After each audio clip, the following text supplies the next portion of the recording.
Hello. I know it's been a while, huh? Long time no see. I got on these glasses. They're my magic glasses. They help me look at the world with eyes of wonder like a child. They help me to only see the love. I'm putting comments on. I just want to give a special shout out and thank you to Amy Lay, who showed up earlier before this even started and just dropped a comment on this announcement for this live today. That really meant so much to me just to feel that support. So thank you so much. I really appreciate you. I'm just going to kind of give people a chance to arrive here.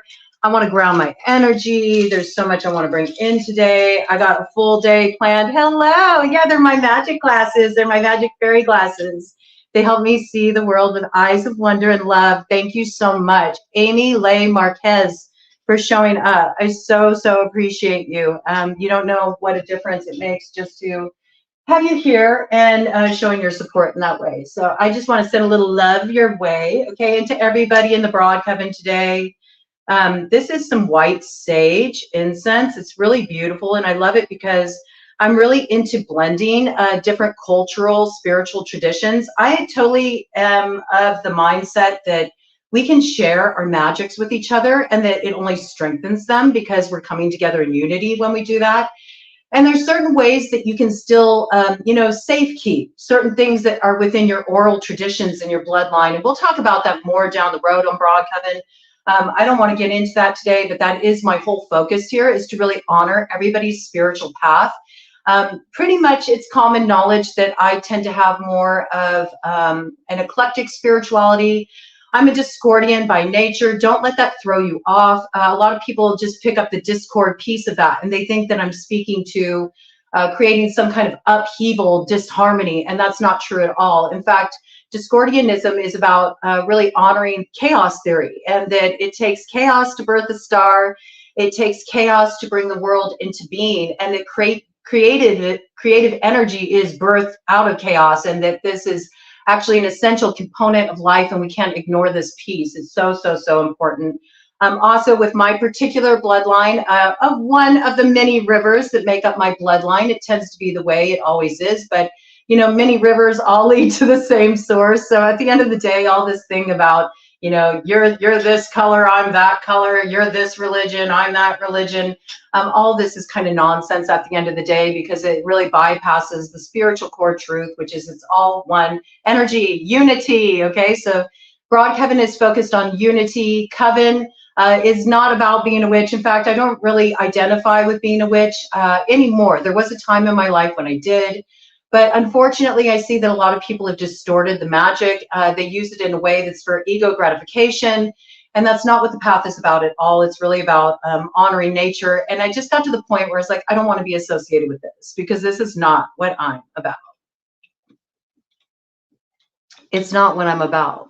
So just to bring some fun into it, I'm now calling myself a wizard. I'm officially a wizard. And you'll find with me that I change up roles, often. I'm not attached to any label. They're all labels. Everything that happens here is an educational experience. So there might be stuff that comes in and you look at what I'm posting, you're like, what the heck does that mean? You may think I'm acting crazy at times. It's all for a divine purpose, okay?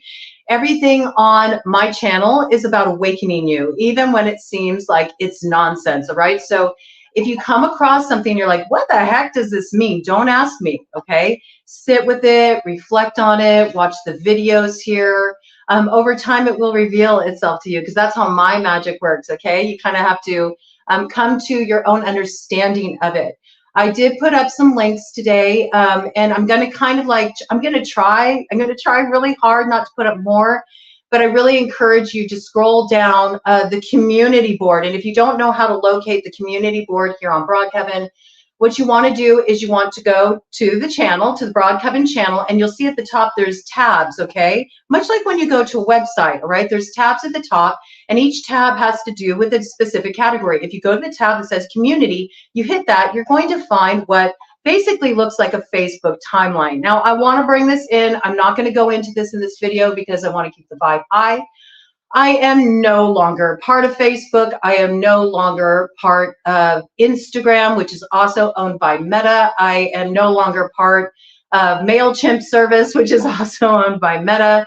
I'm pulling all of my energy out. I'm not going to go into detail. I've handed over certain information, evidence to the appropriate channels, and I have now released myself from holding space for everything that came forward there. If you know, you know. If you were on Facebook, you saw what I went through. I went through severe harassment for a week straight. It was really brutal. I already made contact with an attorney, and I'm not really at liberty to discuss anything with that at this time because I've passed it over to somebody in a much higher position than me who can actually do something with it and make a positive result come forward. I do want to say that if you are on Facebook, it may not be the best place to be. There's a lot there that's kind of set to program the algorithm towards divisory agenda, and you would be wise to tune more into YouTube. You know, YouTube actually works very similarly to social media, but a lot of people don't consider YouTube a social media outlet. They just think of it as a place to watch content, you know, tune in for their favorite, you know, reader, or tune in for their favorite, you know, armchair reporter. Okay, you know, there's a lot of different resources here. There's also a lot of different educational resources here on YouTube. And I am going to be starting memberships at this channel. That will be coming in October. I have a very set idea of how I want to use memberships. It's unlike anything anybody's seen before. I also have a lot of stuff I'm bringing in on this channel that's about how we can create a new kind of economy that actually feeds everyone, where everybody gets to eat, okay? But it requires reciprocal flow. And I see this is something that's really out of balance right now. And it's something I've been bringing in for months. Those of you who've been with me for months, 7:22 on the clock, you know what I'm talking about. This is a master builder number here from Spirit. You notice that I've been bringing in the need to exorcise, not exercise, although you can exorcise through exercise, this spirit of greed. Okay, the greed, the takers and not the givers are at, you know, at the helm of what's steering this ship in the wrong direction. Okay, so it's time to really examine how much you give in return for what you take, and really be mindful of how much you're taking. Are you taking more than your share? Could you take a little less? I'm just asking you to use this as a meditation as you move through this week. There's a lot that I'm going to be shifting with the way I operate on this channel. This is not going to be just an all readings channel, although it will be. And I'm very well aware, and I will not let you down, to all of my loyal subscribers. I appreciate you so much. All the OGs who've been here from the start. You know, I've been grinding it out, trying to get this thing to have legs, but I have confirmation from Spirit it will. Okay, it's just a matter of divine timing. I trust. And I do really want to make sure I honor my agreement to finish out that supermoon read for the third supermoon, which we just recently had, okay? And it's for our quest for the cauldron of Dagda. And we will be starting that on the 29th, okay? And also on the 29th, I've got other goodies for the community. Yule is coming early this year. Christmas is coming early this year. You may not understand that now, but I can tell you the people in Detroit and surrounding areas, they already got the memo. They understand the assignment. I'll be putting out a couple shorter content videos today, just for you to get a little enthusiastic, see that there's other people that are on this tip. They're wanting to build the light in the world, right? Really kind of funny what's happening. It's just such a magical time. So tap more into that energy, you know? Yeah, well, you know what? So am I. I got $400 to my name still, Amy Lay. This is about being grateful, okay? It's a fire test of truth, and it's also about trusting, okay? And not complaining. So instead of looking at your $0, all right, instead of looking at that, it's about looking at what do you have? Well, look where you are right now. You got support. I'm here. I'm talking to you. I'm holding space for you. Do you know how many people in the world don't have support, and how essential it is to keep going? So I know it's a radical shift. I get it. I understand. I've been operating on $400, just $400 now for like Oh my gosh, it's been like a year. And look how low my subscribers are. Look how low my subscribers are. And I've been at this a long time, and I support all the different reader channels on YouTube, and nobody gives me a subscribe. Nobody gives me a shout out. Okay. And it's all good, you know, because it's all a teachable experience. It allows people to gain a new understanding about why maybe, you know, they aren't like jumping ahead. And, you know, the reality is I am an earth angel, despite what people may think. So, you know, this is all for education, no purposes. And it's interesting, the money piece comes in because a lot of times you will hear people say, oh, well, you know, to be wealthy is evil. Money is the root of all evil. No, no, no, no, no, no, no. No, it's not. Actually, in this world, money can achieve a lot of good if the person who has the money has a pure heart. All right. And I know of some people that are in that 1%, like Tony Robbins, 1111 on the clock, for example, who does so much philanthropic work in the world. And Tony Robbins actually is a success story. He came from having it real rough. I mean, he got to the point where he only had $5, you know, in his pocket. I know you're not Amy. I'm speaking to, you know, the general broad coven, the broad collective out there. Okay. He came from like nothing, you know, he was down to his last $5. Okay. Sometime you should check out the story of Tony Robbins. It'll inspire you. And look where he's at now. And yet people begrudge the wealthy, but he worked damn hard for that. And he does so much good in the world. He feeds so many people in this country. He makes sure that people eat, like he takes care of people. And he took care of me too. I've gotten a lot of benefit from him just taking part in his free challenges where you get to sit with Tony Robbins and get education from him. I mean, it's just unbelievable what he brings forward. And that brings me to this piece about what I'm going to be opening up for you all on the 29th. In addition, Ted's wanting his phone. Yes, everybody wants to eat. This brings in what I want to mention in regard to my other gig, which is a nonprofit gig. I'm going to start taking steps to get it established as such. I had a dream a while ago that I really wanted to make Ayurveda accessible to everyone around the world, whether they had money to, you know, see an Ayurvedic practitioner or not. I am an Ayurvedic practitioner. And I also have education as an intuitive eating counselor. I have, gosh, like 28 years now experience as a transformational body worker. I've since kind of like hung up my hat in that regard, except I want to do Panchakarma in the spring season, and I want it to be by donation. So in other words, in order for me to be able to gift somebody a Panchakarma, which is a huge gift, I have to do fundraising because it costs a lot of money. I have to have medicines. I have to have a team of people who can do body work with me. I have to have certain things in place, Shiro kits, all kinds of stuff. Okay, so in order for me to do that, I need to generate revenue. Also, depending on where the person is that's going to receive the complimentary gifted Seva Panchakarma, I also have to be able to fly to get to them. Okay, so I have $400 to my name. Do you see how money is the thing that would make the difference for me? Money in the right hands can be a powerful force of change. So I'm going to let you all meet the person that I have selected that I would like to receive Panchakarma in the spring. Do look for a video coming out with Kali. That's my sister. And she has a rich spiritual tradition background herself that she's going to bring in. Maybe she'll even bring her snakes in. She works with snake medicine. She's a dancer. She does ATS, tribal belly dance. Wonderful teacher in yoga and tantra and all of these different pathways that all lead back to the same source, which is yoga. Okay, yoga is not about Lululemon, you know.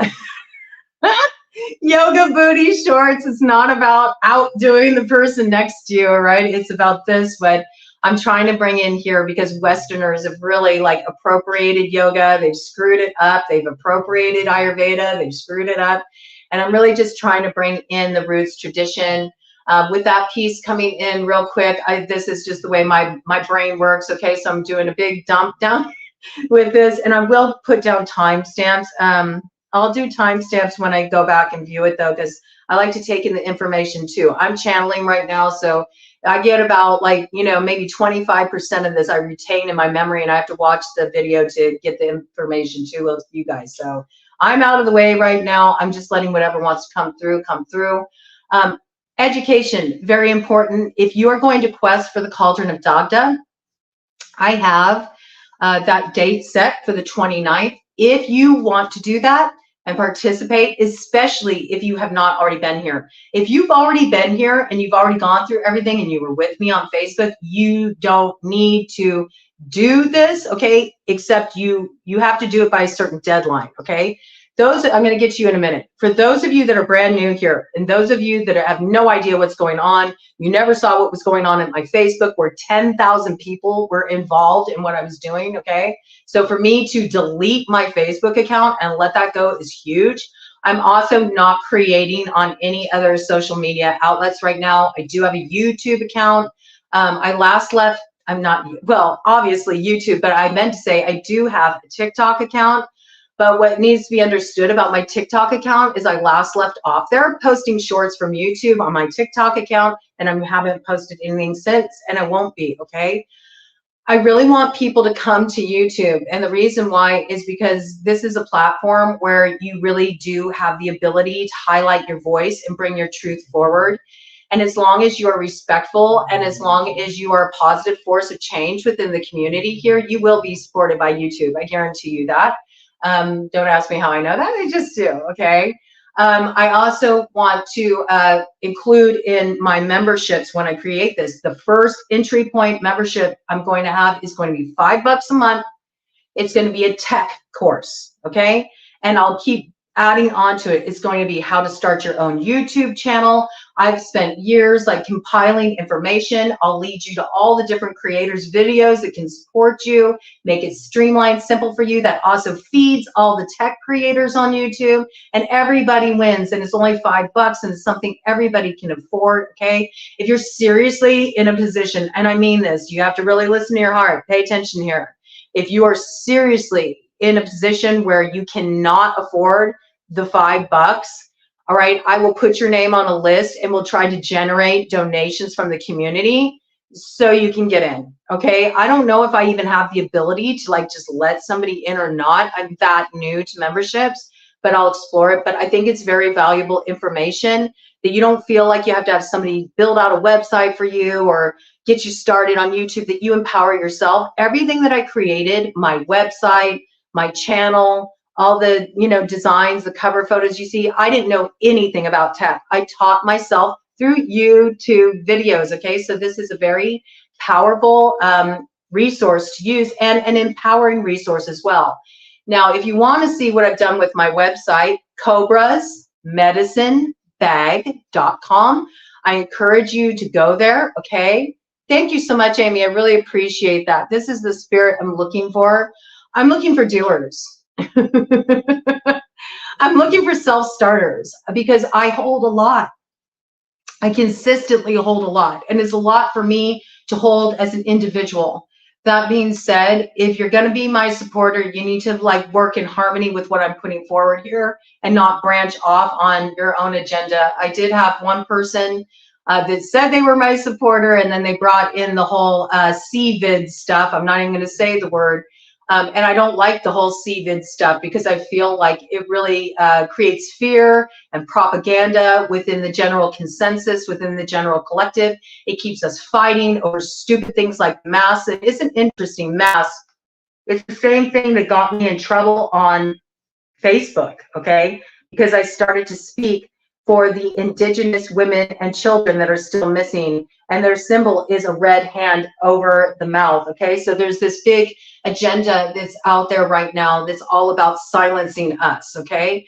And it's important that we move forward and open up the platform for allowing people's voices to come forward with the right focus, with the right mindset, all right? This is so, so essential. So please trust me and how I'm letting this unfold. But if I find out that, you know, you say you support me and you're in some way on your channel or otherwise in comments or whatever, you're moving counter to what I'm trying to create here, I'll just block and you'll be hidden from the challenge.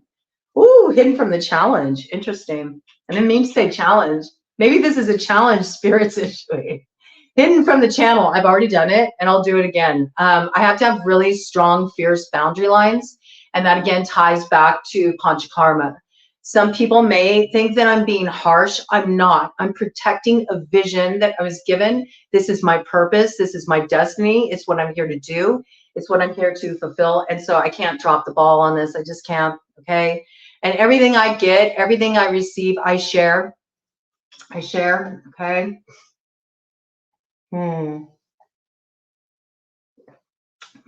more sip of coffee. And I have to say, I'm glad that I'm creating this platform where I feel like Native voices can be represented. You know, a lot of people, when they first meet me, they wouldn't necessarily think I'm Native because my skin is lighter. Okay, so this is why we need to get away from this, you know, whole mindset, 21, 22 on the clock. It's time to graduate, get to a master builder number where we realize that the melanin in somebody's skin doesn't necessarily dictate their cultural background. I'm Comanche, okay? My tribe that I come from, my bloodline, my roots is a little bit different than other Native American indigenous tribes, okay? Many of them are very peaceful, okay? They like to go the peaceful route. They're very loving people. They tend to the earth. They revere the earth. But us Comanche are warriors, you know, and we're fierce and we do things our way, just like Frank Sinatra. I mean,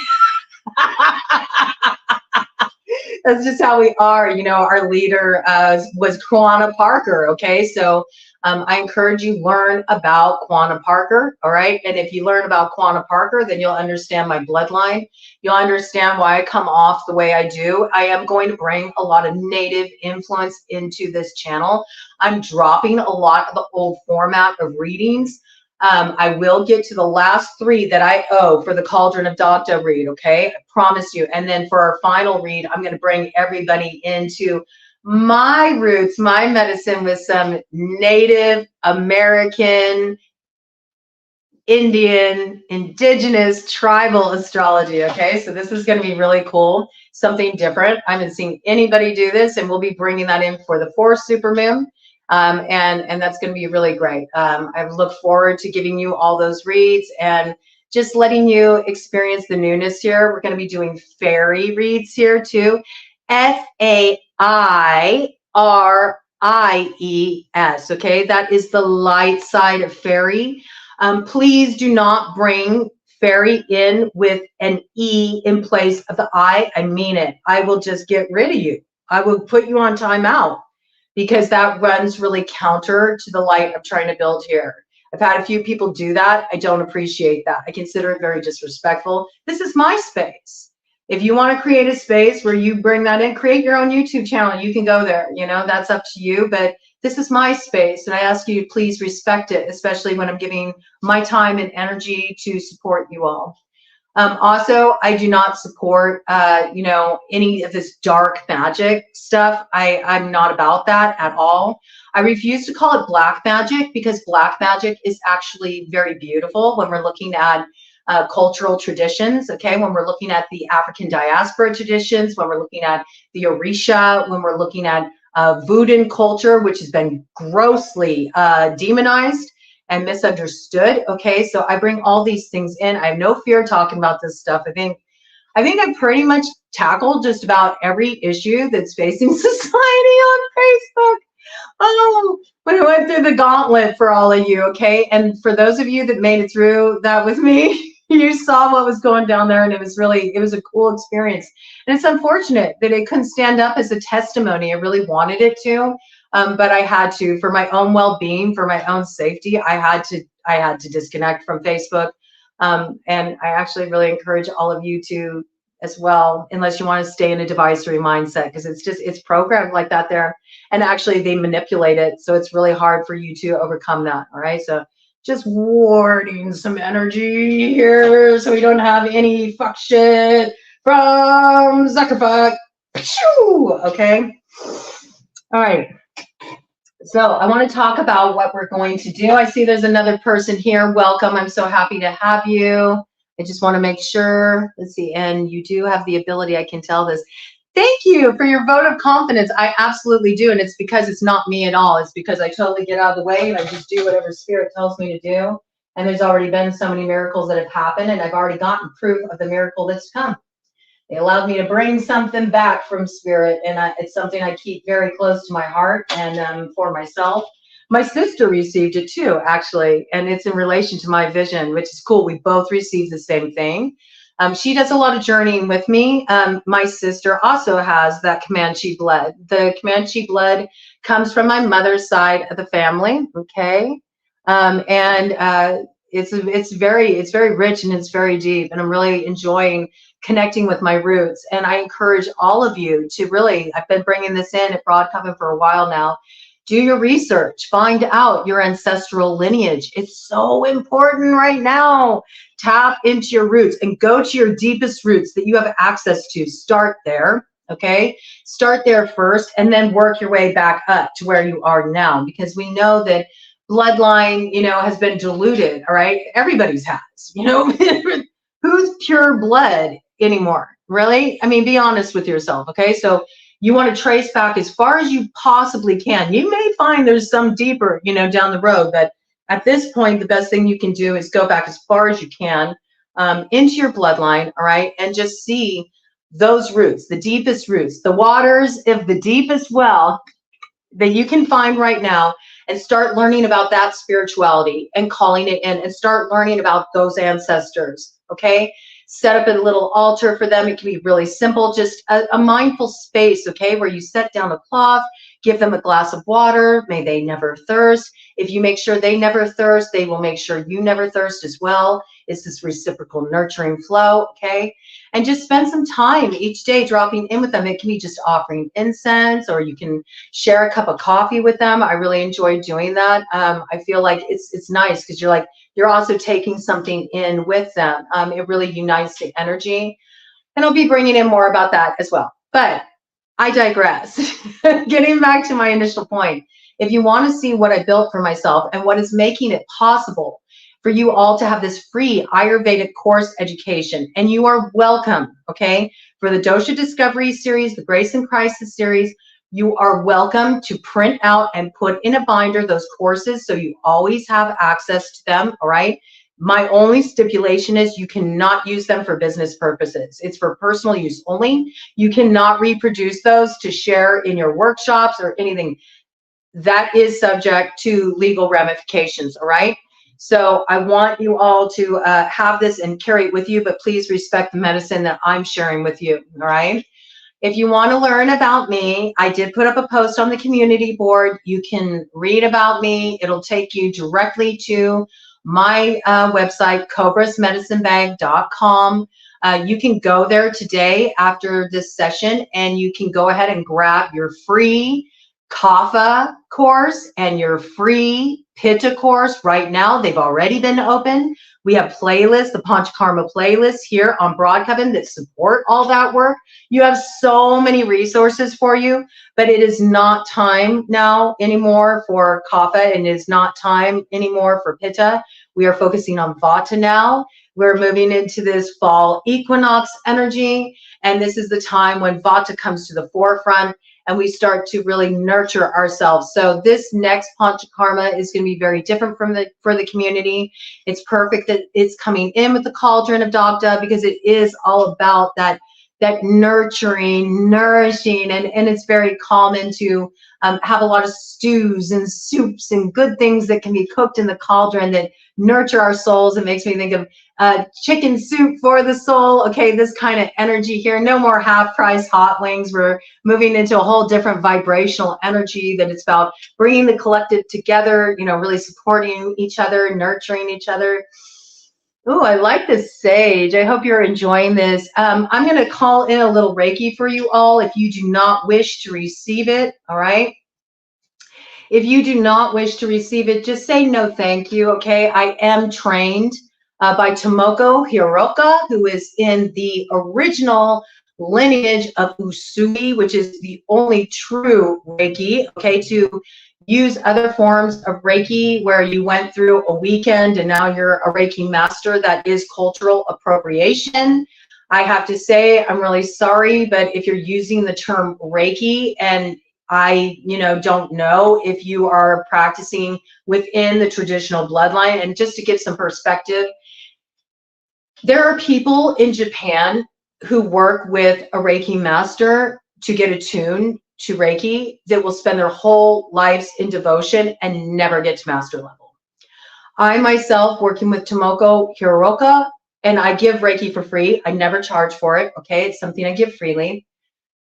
I myself had to take 5 years in-person training in order to receive the title master, which I don't even like to use. I just say I'm a Reiki practitioner. I feel humbled by it. I don't feel like I should even go by that title, which is funny because some of you may see my sister, Lucky. I call her Lucky.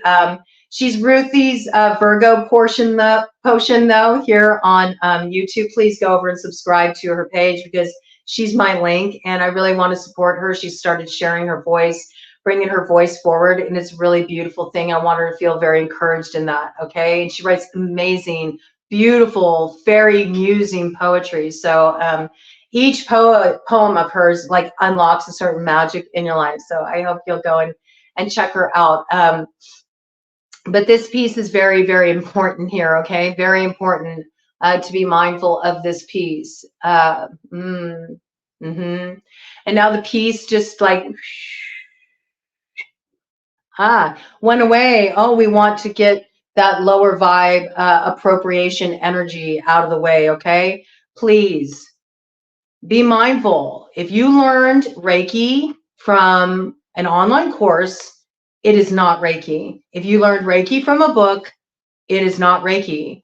Reiki is passed down within the bloodline through oral tradition. So I would just like to respectfully ask, for the sake of dropping all the cultural appropriation, it's beautiful to learn about other traditions, but you don't get to learn about those traditions unless you learn and open yourself to the wisdom and the education of an ancestor that is venerated within that tradition, and also from a living extension of that ancestry in the form of an elder. For example, some people may wonder, well, how do you know about all this Africa diaspora stuff, the Orisha, all of these energies? I do because I've done some work with Louisa Tish. Yay, Tish. And anybody who knows anything, okay, about these traditions knows who Yeye Tish is. And if you don't, please look her up. That is Louisa, Luisah. Last name Tish, Teish.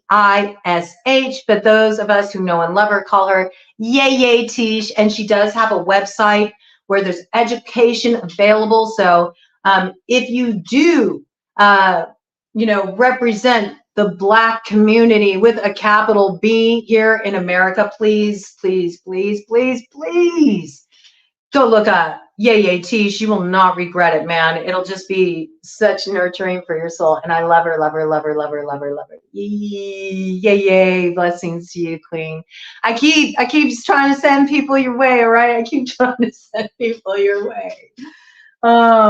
So I never would have thought I'd be in this position. I didn't understand why the Orisha originally came into my life. I'm like, why did I have this dream? I didn't even know who they were. They came in a dream for me. They introduced themselves to me.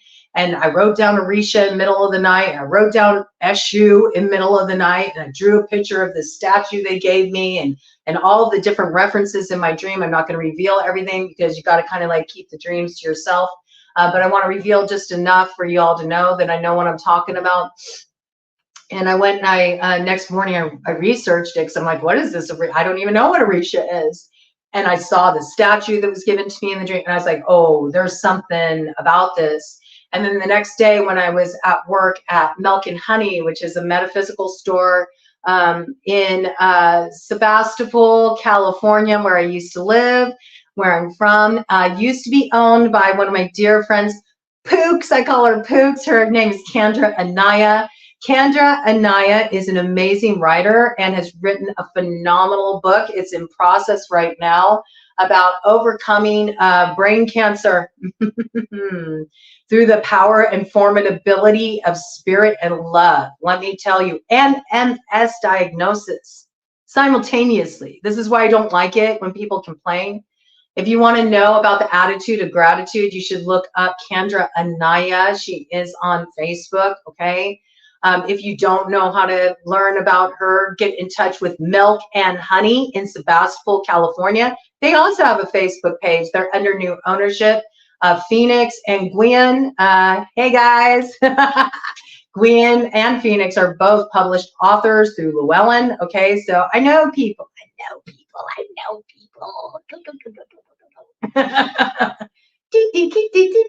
Forming connections. Okay, it's all about forming connections. All right, so that's how I know what I know. All right, so I'm going to be bringing a lot of stuff in, a lot of new stuff. I want to talk about important stuff. I don't want to just focus on readings anymore.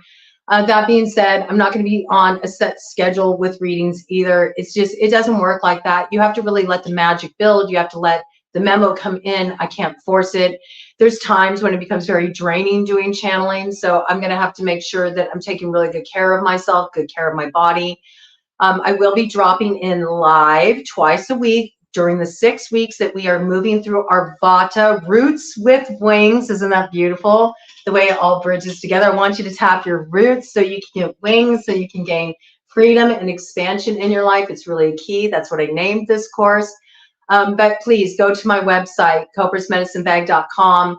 Check out the Meet Cobra tab there. You're going to know everything that you need to know about me, all right? And I hope it will allow you to open your heart to this experience. I additionally, with the Vata course on the 29th, will also be opening up another course for you all. And that course is going to be Grace in Crisis, which is how to use Ayurveda to overcome those times in life when you're, you know, in the long, dark hallway and you can't really see your way clear to the other side. I just wanted to give that to you all. I initially said, well, I'm going to release that around Christmas time because the holidays are so difficult for people. And then I got the memo that, oh, Yule, Christmas is coming early this year. So happy Yule, Merry Christmas. You're all going to get it on September 29th. Officially, I've been told Yule begins on October 13th, which is my birthday. So that's the way it is over here at Broadcover. We're starting the holidays early this year. We've had enough of the spooky stuff. It's been going on way too long. The energy's too dark. It's too heavy. It's like we're ready to move into lightness, expansion, happiness, joy. Y'all can do that if you want, okay? But we're not going to do that over here. So you have to decide if you're aligned with that or not. Do you want to build the light in the world, all right? And you'll see some videos today that'll kind of like make you chuckle and laugh and see the spirit of the people in the Detroit and surrounding areas. They really got the memo, okay? So I think that's about all I want to bring in right now. Let me clear my throat. I'm so excited. Hello, I see another person arrive. Wonderful to have you here. This is live. We're not doing a pre-record today. So please feel free to bring in your comments, you know, bring your voice in. Amy Leigh Marquez here says, I can tell you that all other avenues that come with me will know my heart and they will be in support of what I support, which is unity. Thank you for allowing me to be here with you. Thank you for being here with me. This is it. This is it. In a nutshell, that's my vision. It's about honoring one another's truth, okay? Honoring one another's truth. I'm going to get this second beautiful white sage going to call in your Reiki, all right? If you don't want to receive the Reiki, it's quite all right. I will tell you that this Reiki will really support you right now. It will help keep you out of harm's way from those who would deceive you. It'll help keep you out of harm's way from those who would cloud your judgment. The intention of this Reiki is to help you remember who you are, to help you remember your power, to help you remember your direct connection to spirit. You do not need an intermediary.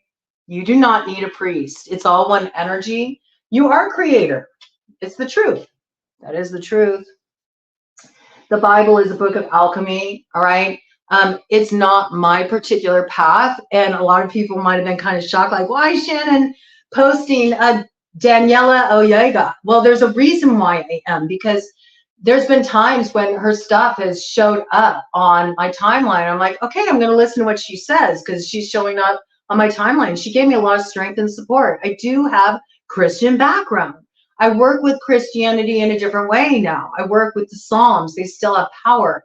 And even within like African diaspora traditions, there's so much potency there, working with these Psalms, because what a lot of people don't know is when, you know, the Africans were brought over here and were sold into servitude and slavery, what was also stripped of them was their spirituality.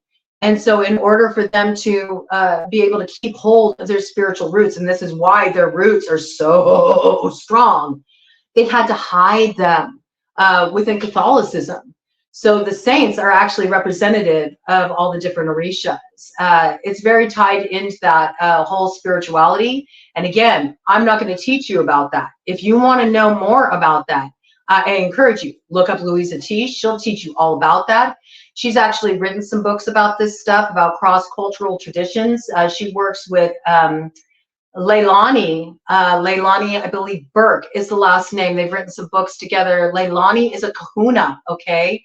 And Leilani and Louisa have done some work about really outlining for everybody how all these different gods, goddesses, they're all represented in all different cultures just by different names, because it's all one energy. So those who know, those who know, and they are really supporting this energy of unity, all right? So this is what I want to bring in. I want to connect you all with this Reiki to the water from the deepest well. And you may notice that I posted that song. It's by the Waylon Jennings.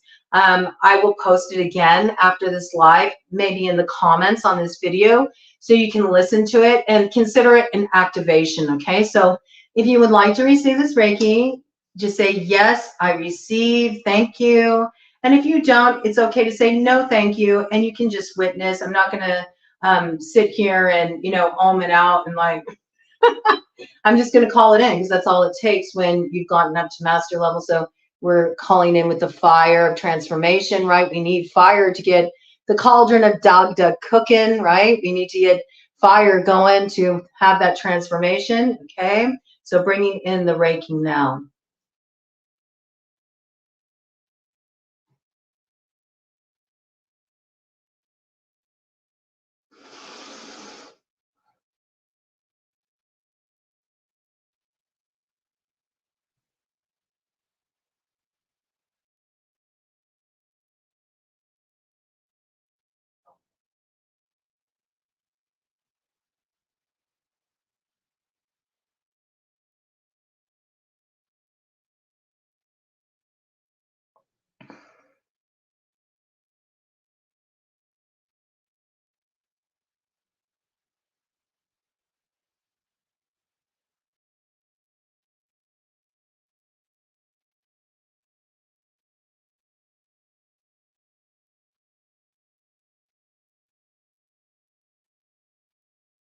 There we go.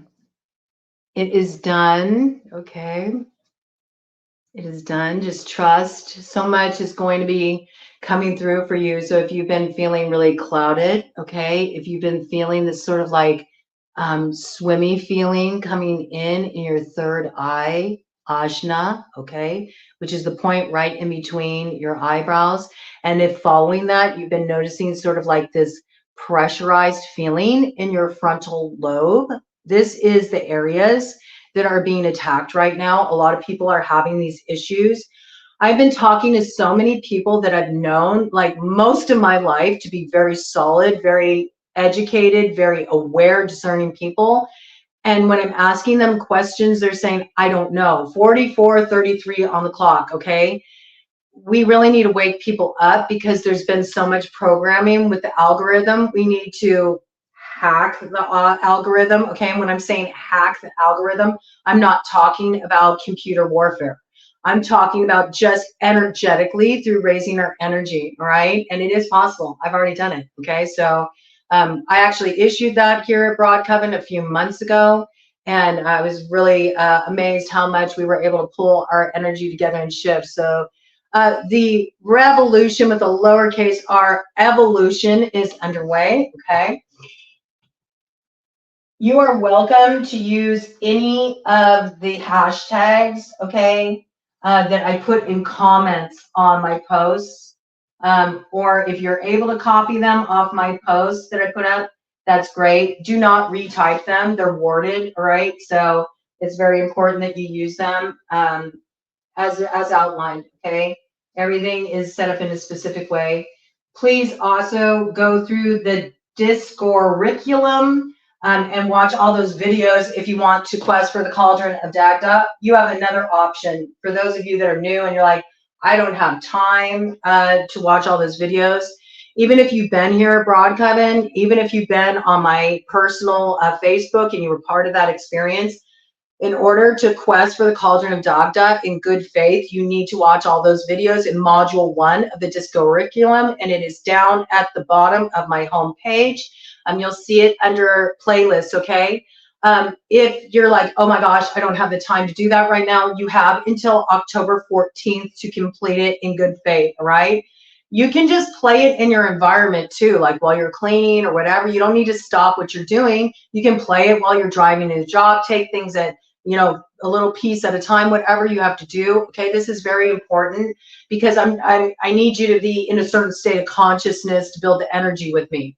When we did some of the questing on Facebook, there was too much dark energy brought in, and while I can handle that and I can transmute that, you need to understand that there's a lot of people that can't, and that's not fair. So that's why I'm warding so much from this like lower vibe energy in this space.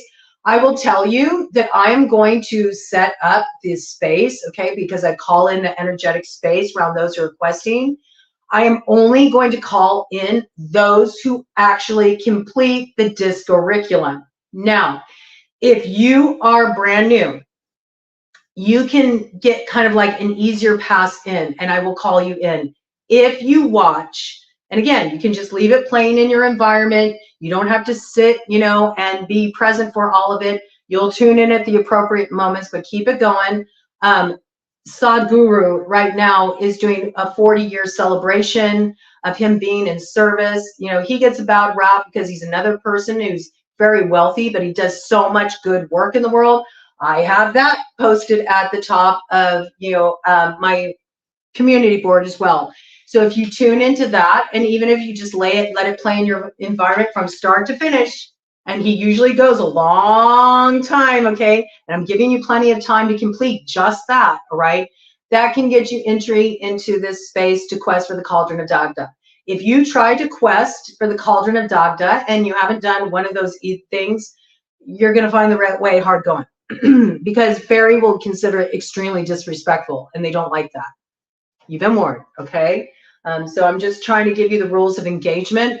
Everything that I am setting up, establishing here, it's for your safety, all right? I'm initiated into fairy, okay? I'm initiated into fairy, and I got initiated in the hardcore way. I got seriously like tricked, jumped in, and just beat down to the ground. All right, so you need to understand that the stuff I bring in is stuff that I know about, and it's for your protection. Fairy is not Tinkerbell. It is not. Fairy is extremely fierce, and if you don't believe that, go and talk to somebody from Ireland and ask them about fairy. Go talk to somebody in Scotland and ask them about fairy. Go talk to somebody from Wales or anywhere in that part of the world and mention fairy, and they'll be like, ooh. In fact, I've talked to some people over there and I've told them that I work with fairy, and they're like, are you crazy? But I've been working with fairy for a long time. I started working with fairy tail end of 2009. Okay, so you do the math, right? So I'm establishing things for ultimate safety. I'm also going to be bringing in on another membership level that will be a higher tier level, and it's only going to be open to 13 people, 13 women specifically, that will have to kind of like pass my gauntlet in order to be allowed entry. And I'm going to be teaching my own brand of magic that I've compiled that goes right to the roots of fairy, to the the water from the deepest well, which is Danu, okay? Danu is represented in all cultures. It is the primordial mother energy, and she is represented with this inexhaustible well that flows on the land and makes everything grow into beauty and fecundity and fruition. And so she's my ride or die, okay? That's who I'm rolling with. I'm rolling with Danu. And also just in relation to that, I'm very much bringing in my roots, you know, my Comanche roots, and a nod of respect to all of the traditions in a way that is appropriate, okay? In a way that is appropriate, and also simultaneously leading people to my teachers in those traditions. That's being fused together all with yoga and Ayurveda into what I'm calling Fairy, F-A-I-R-I-E, Tantra, all right? It's for women only. I'm sorry. But I've had a lot of, unfortunately, in terms of dark magic, I've had a lot of Thelema practitioners, men Thelema practitioners, people who use magic with the K on the end, which is a distortion that was perpetuated by Aleister Crowley, who was an abuser and a misogynist, by the way, and has no part, no place in the ways of the goddess. Sorry, not sorry, okay? So I found these people that have tried to come into the fold very arrogant. They don't understand that for a masculine to come to the goddess, there has to be complete submission and surrender to the goddess, 51:44 on the clock. They kept bringing in magic with a K, not listening to me. And I just said, you are the weakest link. Goodbye. I won't tolerate it. And I just had enough of it. I've dealt with a lot of aggression from men throughout my life. I am personally a rape survivor. Okay. And I can't. I can't be around that energy. And I'm not willing to compromise the safety for the women who will be initiated. And I'm only going to do it once. I'm only going to do it once. 13 women once and never again. It's very special, a special entryway. Okay. And it's got a limited time frame on it. Okay. So that's going to be coming in as well. I'm really wanting to have that up by October 31st. Right, which is really kind of reclaiming the traditional witch roots, which August, I almost meant to say August, which I've been saying lately, October, okay? Because we already had Halloween. Haven't we had, like, what? How long have we been having Halloween? Hasn't it been like 3 or 4 years? We've been having Halloween now? I mean, I feel that way at least, right? I know there's a lot of people that don't like that, but it's just not the memo I got, you know, and you don't have to be okay with it. You don't have to take part in it. You can do whatever you like. I'm not here to tell you what to do, but that's what I'm focusing on. I'm not focused on Halloween. Oh, okay. All right. See, and Oshun wants to kind of like bring that energy in. Just gave permission there. Okay. All right, so let's get to the matter at hand. I'm going to go ahead and get Ted another bone here, Bubba. You want that yet? You want me to save it? Or you want it? It's up to you. Okay. Oh, so gentle. All right, so we do have a few things that we're going to go into today. This is sort of just like your action steps, what you want to focus on right now. Please excuse me while I take breaks to have sips of stuff because I'm using my voice a lot and my voice will get tired and worn out. I've been using it a lot lately. But I felt like it was really important for me to come on live today and show up, so I'm here. The first thing I want to bring in is I've been doing a lot of energetic clearing in my own home here. And I've been doing a lot of just like sweeping. Sweeping is really good. If you're really tired, you're worn out, and you want to, you know, start doing some spiritual cleansing, the best thing you can do is start with sweeping your floors and just like sweep the energy and sweep it outside. Sweep it outside your front door, sweep it outside your back door. This is like a very good place to start with cleaning, something very manageable, okay? Because I know sometimes if you're going through a rough time. It can feel really super overwhelming to like look at like all the cleaning that needs to be done. Okay, there's no shame here, but that's a really good place to start. Sweeping helps clear the energy. There's a reason why you've always seen the symbolism of witches with brooms. Okay, sweep the way clear. All right. But as I've been sweeping, I've been coming across all of these different fortunes from fortune cookies that I kind of hid around the house for when they were needed, when the fortune was needed. And right before I was sweeping today, to call in the energy for this drop-in that we're having, this live drop-in, I got this fortune right here, and I'm going to just show it to you so you know I'm not like making it up, and hopefully you can read it, what it says there. I know it's like not the clearest, but how can I get this? All right, I'll read it to you. It says, a small spark will illuminate your path towards purpose and fulfillment. Okay, I'm going to read the numbers on here too, because for some of you, these could be significant numbers. If you know about numerology, you can add numbers together and get a single digit number. So I'm going to call all these numbers in. All right, and they may speak to you. I'll give you like the root number when they're, a double shot, so you'll know like, ooh, this is a really powerful number to work with right now, and could be a sign that you're heading toward that purpose and fulfillment on your path. These can be clues for you. This is the way my magic works. Okay, so I'm sharing oral tradition with you right now, which brings me back. See, this is how fairy works. Brings me back to the Reiki piece. Okay, it is considered the utmost disrespect to post Reiki symbols. It is considered very disgraceful. It is considered the utmost disrespect to put Reiki symbols in print. It is oral tradition. It is not meant to be shared like that. If you learned Reiki from a source like that, please, out of respect and to not put yourself in the loop of cultural appropriation, stop calling what you're doing Reiki. It may be beautiful energy healing work. I'm not discrediting that, but it is not Reiki, okay? All the information that I received to go to master level with Tomoko Hiroka within the Usui tradition, I had to write it down in my own private book. And I never, ever, ever post those symbols. And I will tell you right now, I've seen people post the symbols. They're not right. They're incorrect. Some of them are drawn backwards. It's not Reiki. It's a distortion of Reiki, just like magic with a K on the end, or just like fairy with an E instead of an I. F-A-I-R-I-E is correct. Okay. F-A-E-R-I-E. See, I can work with that energy. I can call it out. I can call it out. Because I already got initiated into the dark side of fairy, unbeknownst to me, unwittingly. And let me tell you, it nearly did me in, all right?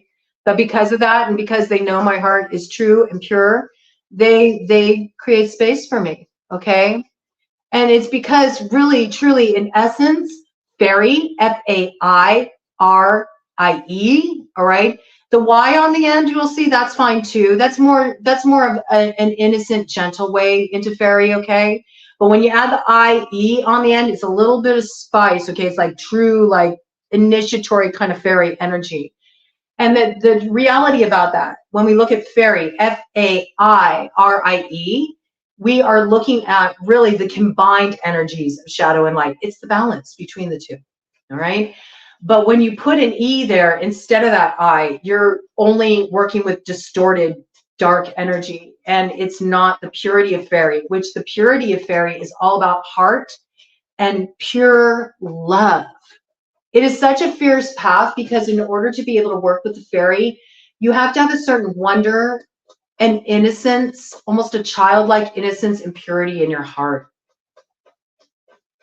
And nothing betrays fairy more than if you are unlike love, or if you come from a place of fear, or if you cause pain or suffering to others, or if you cast love spells. And I just saw 3 ravens fly north. This is significant because of my Comanche ancestry. I am born on Friday the 13th. I was born on an October, Friday the 13th, Freya's Day, which is also part of my ancestry, Norse tradition, okay?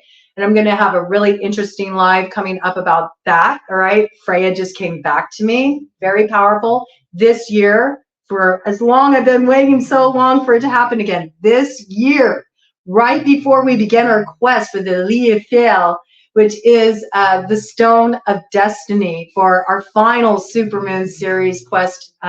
We begin that on October 14th, the day after my birthday, which this year falls on October, Friday the 13th. All right, so a lot of potency there.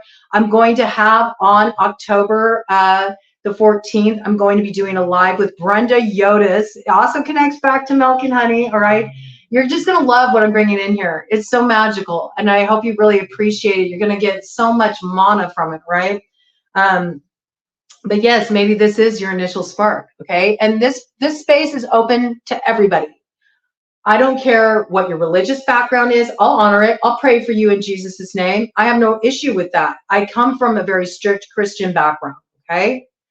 I come from the same strict Christian background as Michael Jackson. I was born into the Jehovah's Witness religion, and I was in that religion until the age of 12. When I decided to break from the pack because the things that spoke to my heart and my soul weren't in alignment with their particular perception of what it means to have a connection with spirit. I was always very drawn to fairies. I was always very drawn to gnomes. Nature felt like my church. You know, I felt a lot of reverence when I was connected to the earth. And, you know, I was told that those things were evil. I really loved the Smurfs. Okay. I loved the Smurfs. But within the Jehovah's Witness religion, that was considered demonic. And I couldn't get down with certain things. I also can't get down with the fact that the kids are not allowed to have holidays. They're not allowed to have their special birthday. I feel like it's too much pressure. It's too much heaviness to put on a child. And I know that Michael Jackson felt the same. And then I had another interesting energy come in the other day. Don't ask me why. I have, you know, deceased, you know, stars and musicians tend to come through for me. I am a medium, but I never disturb the dead. I only like receive what wants to come in. And Prince just came in the other day, which shocks the hell out of me. And I was like, well, if you want to come in, I'm welcome to do a late night talk and tarot with you. But I'm not going to bother you. You let me know if you want. But he did come in. And I think it's an interesting linking point because Prince also, later in life, he turned to the Jehovah's Witness tradition. Okay, so I'm finding this very fascinating. I will be bringing in that Michael Jackson download. Okay. I'll take you there. All right. That's going to be coming in on the 29th. So you're going to see me starting to like schedule a lot of things. So you'll know that I'm going to be showing up here. I'm going to be doing a lot more lives. When I do the channeling though, when I'm doing mediumship, I do not do it live. And there's a reason for that. It's because it's not time for you all to have the floor. It's their time. And I have to be in a certain space to really let that energy come in. I can't be distracted, okay? But what I will do is I will release it as a live, so there can be a live chat, all right? And I will be in there with you all if you have questions, but I'm letting them have the floor, and Michael wants to come in then. So look for that on the 29th. I know a lot of people have been waiting for that. And this all ties in together. So I'll repeat, this is kind of what is coming in for you all right now, and what you want to pay attention to as you move throughout this week, throughout the weekend and leading up to that 29th. There's going to be clues coming in for you. And again, I'll repeat it. A small spark will illuminate your path toward purpose and fulfillment. Here are the numbers to be on the lookout for. 1, all right? 36 breaks down to 9, okay? Fixing number. If you know, you know. 37 breaks down to 10, breaks down to 1. Now we got 1, 1, 11 energy, okay? Coming in very strongly. We have 38. Again, 11, master number, breaks down to 2. 2 people in the room right now, all right? You see how this works? 39. breaks down to 12, breaks down to 3. That is that Trinity energy. That Trinity energy is also mirrored cross-culturally. We have Father, Son, Holy Ghost, correct? We also have Maiden, Mother, Crone, all right? So you may not know that, but that comes in as well. Ooh, spicy. And within Asian traditions, which I do want to bring in because we are going to work with the I Ching today, which is out of China, comes from the age of Confucianism and is a wonderful guide just for how to live correctly, especially during challenging times, is a source of wisdom and divination that was used by leaders, generals, royalty back in those times, and is very pertinent to today. I'm going to bring in the piece of that Trinity represented in Asian culture, particularly. I don't know about all Asian culture. I can't speak on behalf of that. I don't know a great deal, but I know in Japanese and from my work as a floral designer, yes, I'm a broad of many talents. Hello, so good to see you. Welcome, welcome, welcome. I'm going to just bring you all in as you come in with your comments because I want to represent the voices of the people who bring their voice in. And by you bringing your voices in, you make it safe for other people to come in, okay? And that's so important. Let's support people in sharing their voice and sharing their truth. Let them know it's safe. This is a safe place. That we talk about anything here, right? We don't care. We talk about anything here, all right? So then we have in Japanese culture, we have heaven, man, earth. And in Ayurveda, and in terms of our earth suit, this physical experience, we have mind, body, spirit. All right? You get what I'm saying here? You smell what I'm stepping in? Wonderful to see you, Melissa. All right, so there's your fortune, and I'm going to hold this for you all, okay? I'm going to hold this for you all. I got this like working going on right here with the Virgin de Guadalupe, all right? And I'm just going to put this in here, and I'm going to say, charge it to the game, all right? Charge it to the game. We got this beautiful wish energy around this. Yes, it wants to come in just like this, all right? So we're going to hold that. I need to clear my throat again.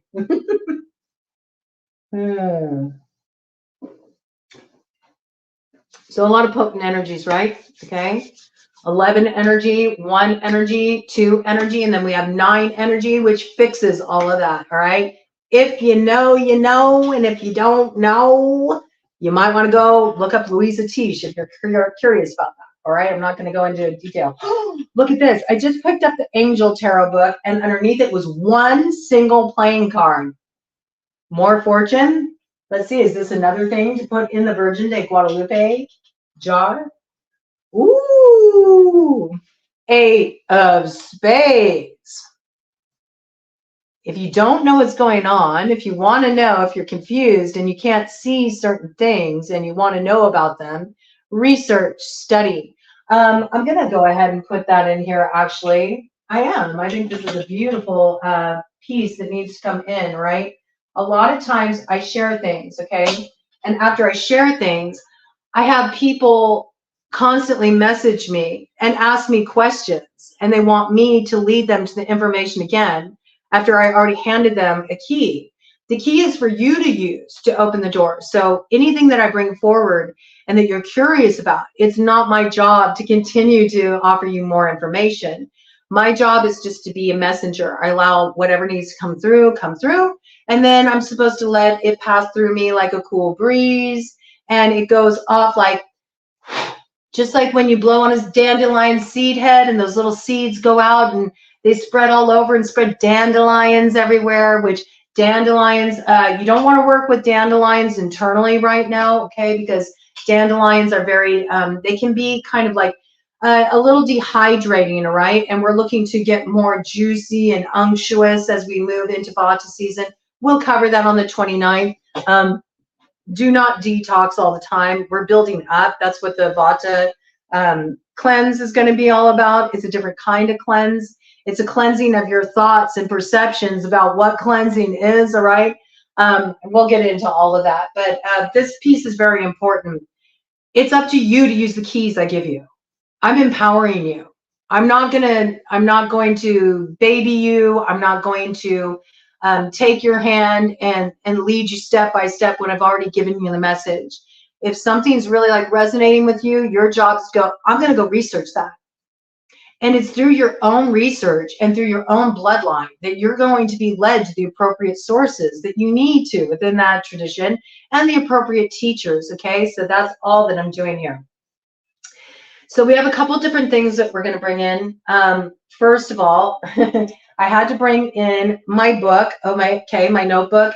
I'm going to start doing this when I do these drop-ins. All right, it's very essential because I get so much information that comes through that I have to. Okay, and I'm going to show you my notes just so you know, and you'll understand why I'm doing it this way. I am going to do just a really brief tarot read for the collective to close this out, but you're going to see that I got a lot of information that I need to cover here. I'm also going to close you all out with a little read from the White Light Oracle, but I'm going to read it from a different perspective. I'll share that when it comes time. It's all to teach you about having discernment, all right? But first, I'm going to lay out what came through for you for the I Ching, all right, for the collective. I really wanted to know, how can we move forward? I'm very frustrated because I'm really trying to get people stirred up. It's a lot of work. And I've been dealing with this kind of like, it's indicative of the age of the Kali Yuga that we're in. Okay, here's my notes just on the I Ching. Okay, this is what I'm covering for you all today. Oh, wait, there's a second page. Okay. All right. So bear with me. These pieces were all channeled, and each piece is so essential. I cannot forget a single piece of it. All right. So I'm going to read it to you because I don't want to miss anything. All right. I don't want to miss anything. But before I get into the, I just saw another fortune here. Looks like we got another fortune coming in. Oh, and it comes in with the 4 of clubs. Oh my goodness, look at this. The 1111 card, all right?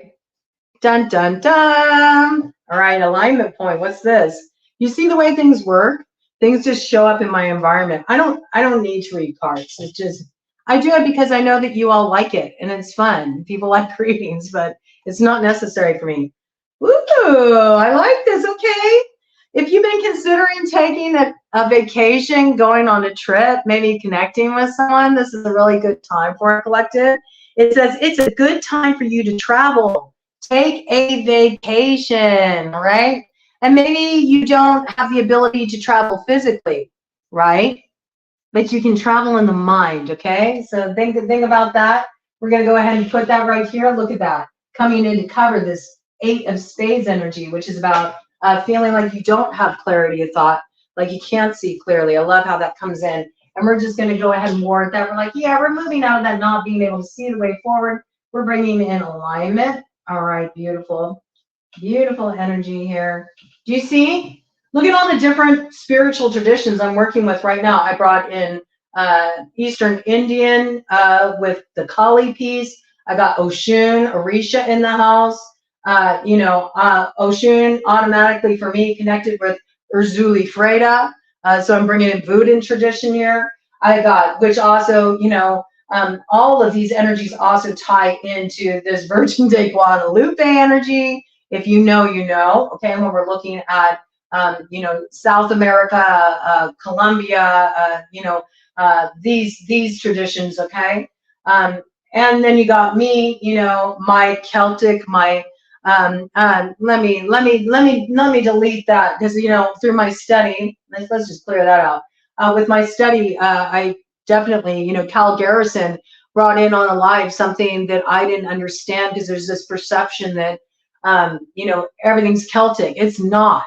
Gaelic is something very different. Okay, so this is something Cal brought that piece in, and rather than pestering Cal to give me more information about that, I said, I don't know about this. So let me start to research because that is my roots. I got very strong Scottish and Irish background on my father's side. And another native elder who I love very deeply, David Two Hawk Glazer. he's like me. He's got the native background, and he's also got that Gaelic ancestry. So, you know, it's a very harmonious energy, actually, because within Gaelic tradition, there's a lot of honor for the earth, and fairy meshes so well with native tradition because it's all about protecting the environment. It's all about honoring the earth, honoring the animals, and that's so in harmony with so many indigenous voices. And before I get into this, okay, I do want to say that's another thing I want to use this platform for. I want to use this platform to highlight indigenous voices. And I don't care about quantum blood, okay? If you got it in you, you got it in you. That's how strong the roots are, right? That they will express themselves through you. And right now we are at a time of the Navajo prophecy that's about the unification of the rainbow tribe, which is where we get beyond all these like silly like labels and divisory mindsets that's really programmed in the algorithm that keeps us at war with each other. And instead we move into this community consciousness. And when I say community consciousness, and I do have a hashtag going around for that, where we're really looking at the breaking down of the word community, COMM, okay? This is often what you'll see in college curriculum as communication study, okay? So we need to learn how to communicate with each other, and that means we have to be able to talk about tough stuff, right? This is key. And then unity. The goal is through communication, through understanding another perspective, even of one that you consider an enemy, because we have to remember that everything that's coming through, it's for us to get beyond division and come into this place of unity. There's something being reflected back. Now, people can say, oh, well, I've dealt with so much hatred and so much this and so much that. Hey, guess what? Me too. I've dealt with the KKK. You're like, oh, no, you have. Oh, yes, I have. Yes, I have. When I was a little girl, when I was 7 years old, me, my brother, my mother, and my father, my sister was not born yet, we went to an assembly in Oakland at the Cow Palace, okay? And it was an assembly meeting for the Jehovah's Witnesses. It's a big event. It's people come from all over the world for the assembly. And we always went. My grandmother, Myrtle Miles, was extremely active in the church, and she is pretty much famous in the Jehovah's Witness community, okay? So here I was, 7 years old, and I loved, let me just make this very clear, okay? Just so you know my heart and you know who I am. I love, love, love, love God. I do. I just don't get attached to the human's definition of God. I know that God comes in many different forms. I know that God is in you, and God is in me, and it's in everything I see. I know that Goddess and God are one. It's all one energy. Everything is all one energy. Unity, unity, unity, unity. When I look into your eyes, I'm looking into the eyes of God, Goddess. Do you understand? It's all the same energy. I used to cry. I used to cry because we would do Passover at the Jehovah's Witness Church. We do Passover. And, you know, only if you were one of the 144,000 were you allowed to partake of the wine and the unleavened bread, right? When it got passed around for memorial. And I remember one particular memorial service, I was like, Mom, I want to have some of the wine. I want to have some of the unleavened bread. And my mom said, Shannon, you can't do that. That's only for the 144,000. I said, I want to, Mom. Please let me. And my mom didn't want me to do it. She said, don't you want to live in paradise on earth forever? And I was like 7 years old. And I said, no, I want to be in heaven with God. So I think it's hilarious that I'm here on YouTube, and there's been so many people perpetuating BS about me that I'm like some kind of evil person when I'm actually the complete opposite. I'm an earth angel.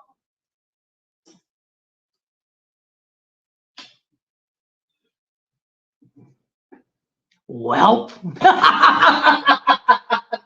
And that's a little bit of that little kind of fairy little thrown into the mix, okay? And I fuse together angel energy and fairy energy. I work with the archangels. I work with the seraphim, okay? I call in the seraphim, and they show up for me, and I'm comfortable holding that energy. So do with that information what you will, all right? And in fact, in warding this space that I'm going to be calling in for the Cauldron of Dagda, I will be bringing in Seraphim to hold down that energy. So you really want to make sure that you're, you know, abiding by the rules I outlined for that. Okay. If you know, you know. So before I get into this, I do want to discuss what we're going to do as a community building project. I have a core team that I'm working with that are providing free support for now. They're about to get paid. Everybody's going to eat who works for me. I will make sure that I always give back and feed the community. I have a whole new economic structure that I'm bringing forward because I want to show people that there's a new way to move forward. We don't have to create the way we have been. And as I say that, I'm looking out the window and there's a spider outside with a web, which spider medicine is all about community and web weaving, you know. Yes, when distorted, it can be about, you know, lies, deception, getting caught in our own webs of deceit. But truly, spider medicine is very sacred, and it's about understanding the threads of connectivity that run through everything. It's about understanding the cosmic web of creation is also here on Earth.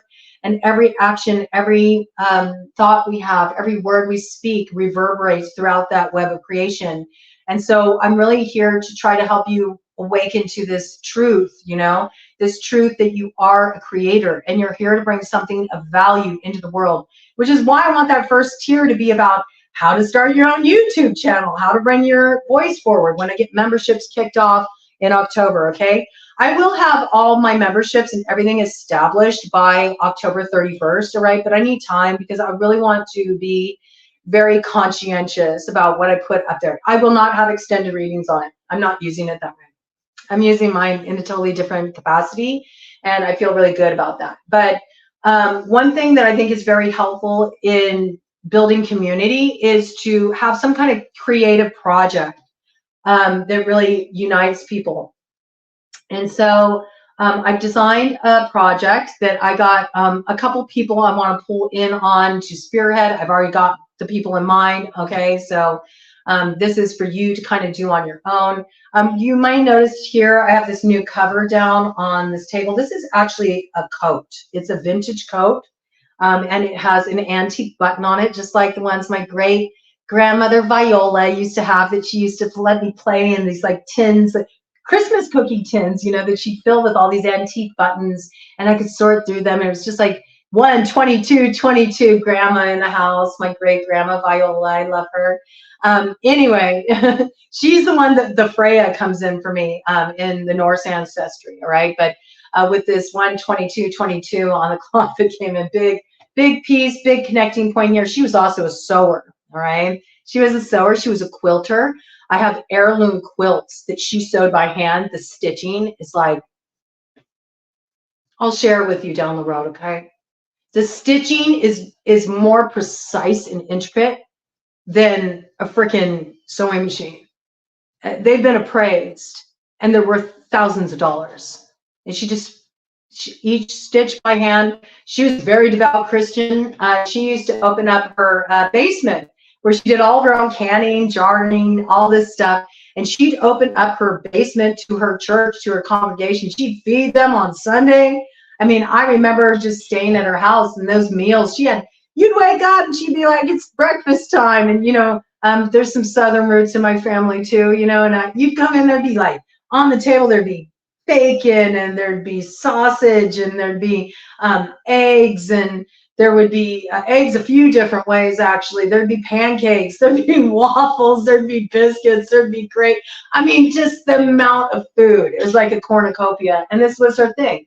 And she also made cookies, and she would ship them, you know, all over the country. So I love this kind of down home, you know, kind of spirit. That's why I love being here. I am from California, California Bay Area, San Francisco Bay Area, specifically Sonoma County, okay?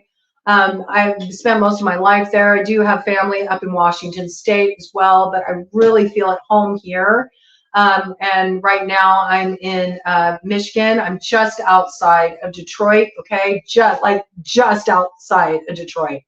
I walk about 2 blocks and I'm at 9 Mile. Walk 2 blocks the other way, I'm at 8 Mile, okay? So I'm really like right at the, right at that juxtaposition point. Okay. And if you know, you know. All right. That's kind of how things are delineated in this area. I love this area. I've never encountered so much magic as I do here. My friend Brenda Yodas, who's going to be on October 14th, sent me this article that was written about Detroit, and it ranked Detroit like number 14 on the list for heart. And I was like, wah, wah. From my experience so far, Detroit is number one in heart. All right. There's so much soul and so much heart here and so much beauty. And the key to unlocking the magic in this area is all about getting out on the streets, tapping into the beat of the street, and actually interacting with the community here.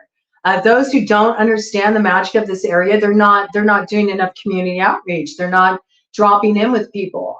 That's what unlocks the magic here. It's just so beautiful and so powerful. So I love Lake Huron. It's a very special, tranquil power place for me. And I have a meditation up for that. That's also in the Grace and Crisis course, but it's already posted here that you may be able to come across. I'll try to remember to post it in the comments. Okay, I'm doing my best. So those of you who remember. But my core team that's in this with me, and I've already got them established. Okay, so they're my first round who I'm pulling in. They're all going to make a coat of arms. I want you all to do this too. All you need is a square of fabric, okay? A square of fabric, and I want you to design your coat of arms. And when I say that, I mean, what is the symbol of that one thing that your heart, your soul, you know, is totally in alignment with, you know? What is that thing that you're willing to fight for that really speaks to your spirit?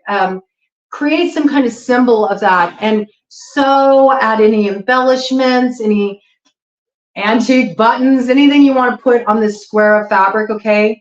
I am wanting to pull in a quilter that I know, and this quilter is actually active on TikTok and makes phenomenal videos. So that can be another piece of kind of bringing in YouTube into TikTok. And I'm really hoping that she will do, I think she'll be really into it. She loves to quilt, just like my grandma did. And my grandma lived in Indiana, right on Lake Michigan. Okay, so here's like all these beautiful connecting points. So I want to try to put this person in charge of this. If it doesn't work out, I'll let you know, and I'll search for somebody else in the community. But what I'm hoping is I'm going to have my core team that's supporting me right now make their coat of arms, send it to me, okay, and I'm going to put each of them on my coat, okay, and I'm going to wear this. It's going to be my fairy godmothering magical cloak that I'm going to wear when I'm out weaving magic in the world. And I'm also working on some cross promotions here in the Detroit and surrounding areas, okay. I've already approached Kitty Deluxe, which is a little like sugar shack, little place of delight and whimsy and magic. And I got some special magic I'm weaving there already. I've already started. So seeing if I can get a cross promotion going with them. I'm also trying to get a cross promotion going with Wally's frozen custard. And those of you that are in this area, you'll know what I'm talking about, okay? Hopefully they're going to put the spicy broad on the menu. All right, we'll see. I'm waiting to hear back from them. I went to try to get some cross promotion stuff going. All right, so I encourage you to do this kind of stuff in your own communities. Anything that I'm bringing forward for you, it's sort of like a memo, like, okay, now go with this and run in your own community and do it, because I'm not going to do it for you. All I can do is hold my peace. It's up to you to take the message as it comes through and apply it in your own life. I do have a couple different songs that are very helpful that I put out there. One is called the I'm Possible ritual, okay? I will put a link to that here. It's kind of the initial working you need to do to unlock all this magic that's here. You won't really understand the spirit of what I'm bringing forward until you do that. And please listen to that video. You'll love it, okay? So for all of you listening, though you may not be on my core business team, you're still on my team because you're here. I also want you to know that from this moment forward, because I haven't really had this support that I need, just on my back end, you know, to get these messages out to more people, I need my subscribes to be up. It's free. It takes just a second to do. And I'm having a lot of trouble because my viewership is not being reflected in my subscriptions. Okay. And just to give you an idea of that, I have analytics in my back end of YouTube. And when I go into my analytics, only about 20% of my viewers are subscribed to my channel.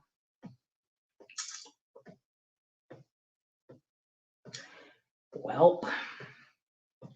80% of my viewers are not subscribed to my channel.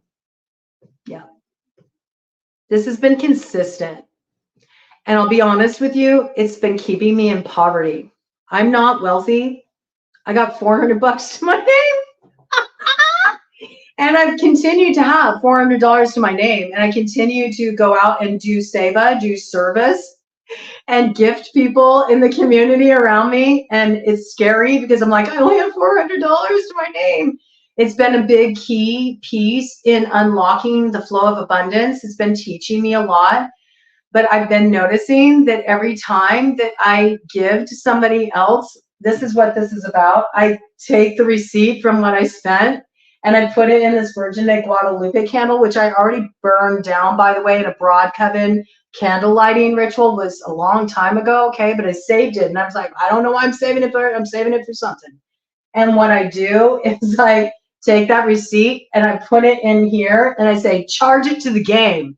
And the next day, double what I gave out comes back. And this is how I've been able to stay at exactly $400, which is wonderful. And I'm very grateful. But in order for this vision to reach full fruition, I need a little help here. I need an assist. And I'm calling on the assist of my community, okay? So the first thing you can do is, if you don't have anything that can support financially, that's okay. Please give me a subscribe. It's not a lot to ask. And I have to express, I just want to be really transparent. I'm kind of disappointed in the reader community here because I have really gone hard for the readers. Everybody who's been here with me from the beginning, you know, I don't have a problem giving shout outs to the readers. I do it in my videos. I post on the community board. I share the videos. I uplift them. Not one of the readers has followed me back. Not one of them have given me a shout out. Not one of them have subscribed to my channel. So just think of that in terms of the grind and a new economy going forward. We really need to exorcise this spirit of greed. All right. Amanda Scopin is going to be putting out an exercise challenge, and that can be a way that you can exercise the spirit of greed, to join her in on that. Okay. When she's ready to present that, I'll be posting it on the community board. So please make sure you're keeping in touch with my community board, because I'm going to be putting a lot of stuff up there. Okay. So the goal is, all right, you all make, you know, all right. The reason why this is important, the subscribes, is from here forward, from this moment forward. Thank you very much. Well, that's where you all come in. That's where you all come in. I can't be on Facebook. I can't. It's not safe for me. And you would only know that if you were on my personal account and you saw what's been going on, and is the reason why I've been absent and not posting. I really took a stand for missing Indigenous women and children, and I put myself in a very compromising position, but I needed to be the voice for the voiceless, okay? And it's no longer safe for me to be there, okay? So this is where you all come in. You can share my videos there. Even though I'm not there, you can still bring me in. And that actually would help a lot. Okay, there's a lot of free actions that you can take, but from this moment forward, if you're not subscribed to my channel, when I bring in the readings, they're only for people who are subscribed to my channel, and I'm going to ward my readings like that. Okay, it's very, very important. There needs to be a reciprocal flow of energy. And I want to bring this piece in before I even get into this I Ching. This is important because every different sector of the population in America is being represented in the media, with movements, on platforms, except for the indigenous people of this country, which are the Native American, Indian, indigenous tribes.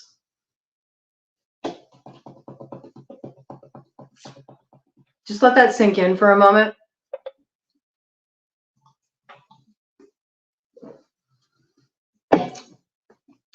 Everybody here is on native land. You understand that? Natives had this land stolen from them brutally. You know, they had their women raped. You know, their land was pillaged. And you're all on native land. So when you're not, you know, supporting native voices,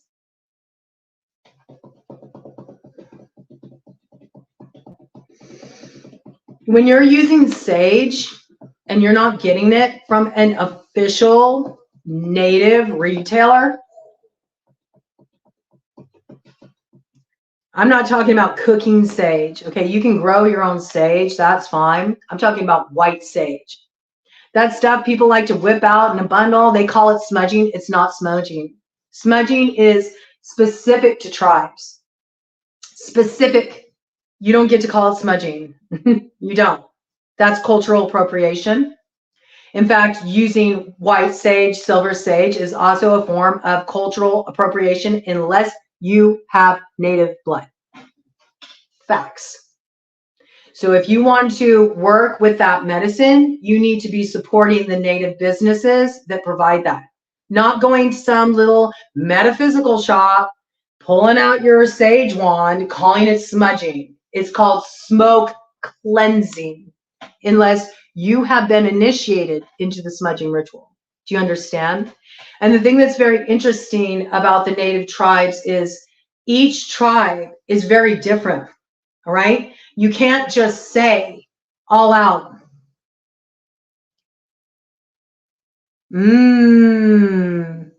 well, then you should know this. Each tribe is very different. Each tribe has their own taboo. And when I'm talking about this, please let me have the floor. Don't comment, okay? When I'm done, you're free to comment, but it's not really appropriate to interrupt this piece because this is what I'm noticing. This is the energy, this greed energy. It's like every time I try to bring the native piece forward, there's some comment that wants to come in. There's some kind of distractionary energy that wants to come in. There's some kind of silencing that wants to come in. It's not going to happen here. It's at the forefront here because I have Comanche ancestry. And Comanche ancestry, we were warriors. And we still are warriors. There was no fall of the Comanche nation. It still lives on through the descendants of Quanah Parker, okay? It still lives on. And a lot of us are hidden with lighter skin, okay? So you can't judge a book by its cover. It's something that lives in the heart and it's something that lives in the soul. And I'm going to rep it fully. I'm going to rep it fully here. So when we talk about native tradition, because this is native land, right? And this is something that's very important.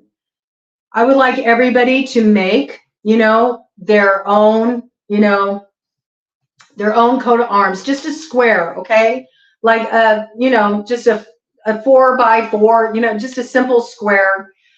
You can decorate it any way you want. It has to be made with love, okay? Anything that's made with any kind of malice towards it, just like the blankets for, you know, given to the tribes, and oh, here we're here to take care of you. Instead, they spread disease.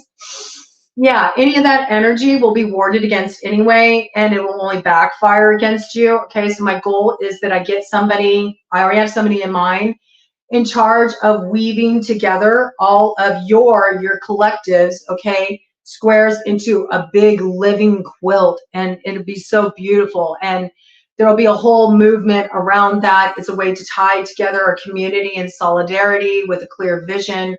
And I think it's just a beautiful bridging point, okay?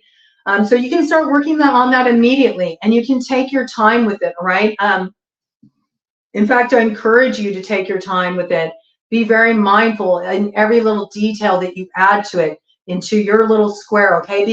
Be Be very mindful about any embellishments. Everything should have meaning and will be informed by your own roots. And this brings all of our different roots together, okay? We will not be collecting these for the greater collective. I'm going to get on my core team right away, okay, just so I can start to hold this energy. But we will not be bringing in all your pieces in and asking for you to send them to whoever's going to be the quilter, okay, until the 1st, okay, until the 1st. So January 1st, 2024 is when we'll be collecting those. So you got the rest of this, you know, rest of 2023 to get that together. All right, so I do want to respect that, Amy, it looked like you wanted to bring a piece in, and now that I've spoken to that, is there anything you'd like to say? I don't want to like interrupt you. I want to respect that. I just wanted to make sure that I didn't have any disruption, because that's actually why I don't have a Facebook any longer. And by the way, I lost all my work, all my writing, years and years of my work. I lost clients because they were buried under harassing of video calls that I was getting 24/7 for nearly a week straight. It was so brutal. And I lost everything. I lost everything because I had no choice but to delete my Facebook and get off of there. And so basically, Facebook just stole years and years and years and years and years of my creative content and writing.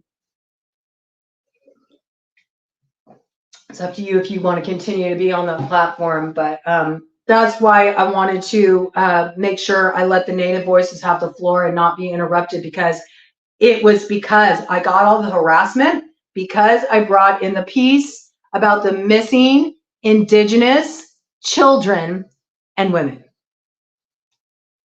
Okay, and then I'm laying that to rest, okay, because I don't want to stir anything further up about that. I already stirred up a lot. I already shook a tree and all the turds fell out. And I got my pooper scooper team on top of it, all right? And I've let it go. I have nothing to do with it at this point. All right, so that's what that's all about, okay? So I'm going to just give a second. If you want to bring anything in, Amy, feel free. In fact, if you'll just give me a moment, I feel like I need to use the restroom. I need a little restroom break. It'll only be a couple seconds. So maybe, Amy, you can, you know, bring your voice in, you know, share some thoughts with the people on chat.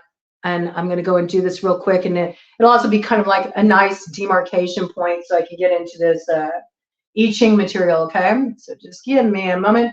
Let me just do a little wording action here.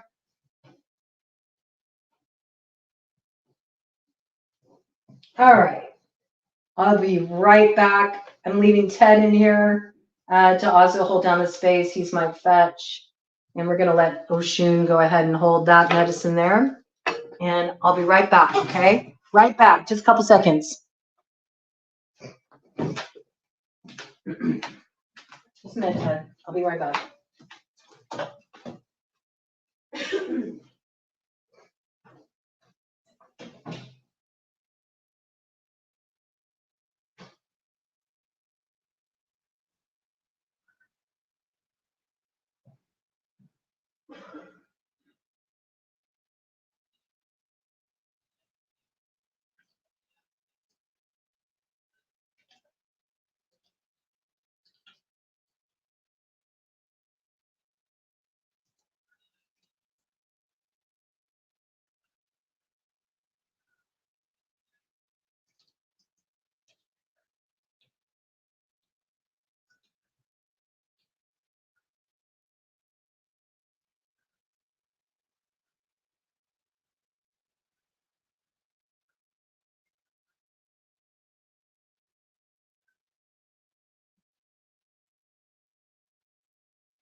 Here you go, Bubba.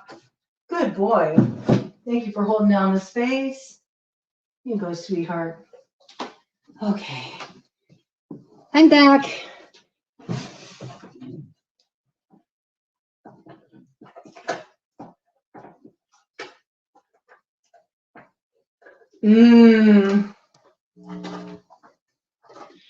Yeah, let's talk about this. I think this is a really important point. It is a very difficult thing to overcome.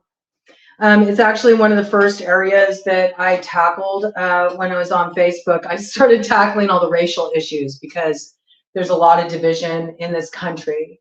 I want to be, and it was very weird. I started having people from all over the world started coming on my Facebook. Overnight, I went from having like 3,000 some odd friends, okay, to all of a sudden, within the span of about 3 days, it exploded, and I had 10,000 followers. So whatever, and they were from all over the world. It was really weird.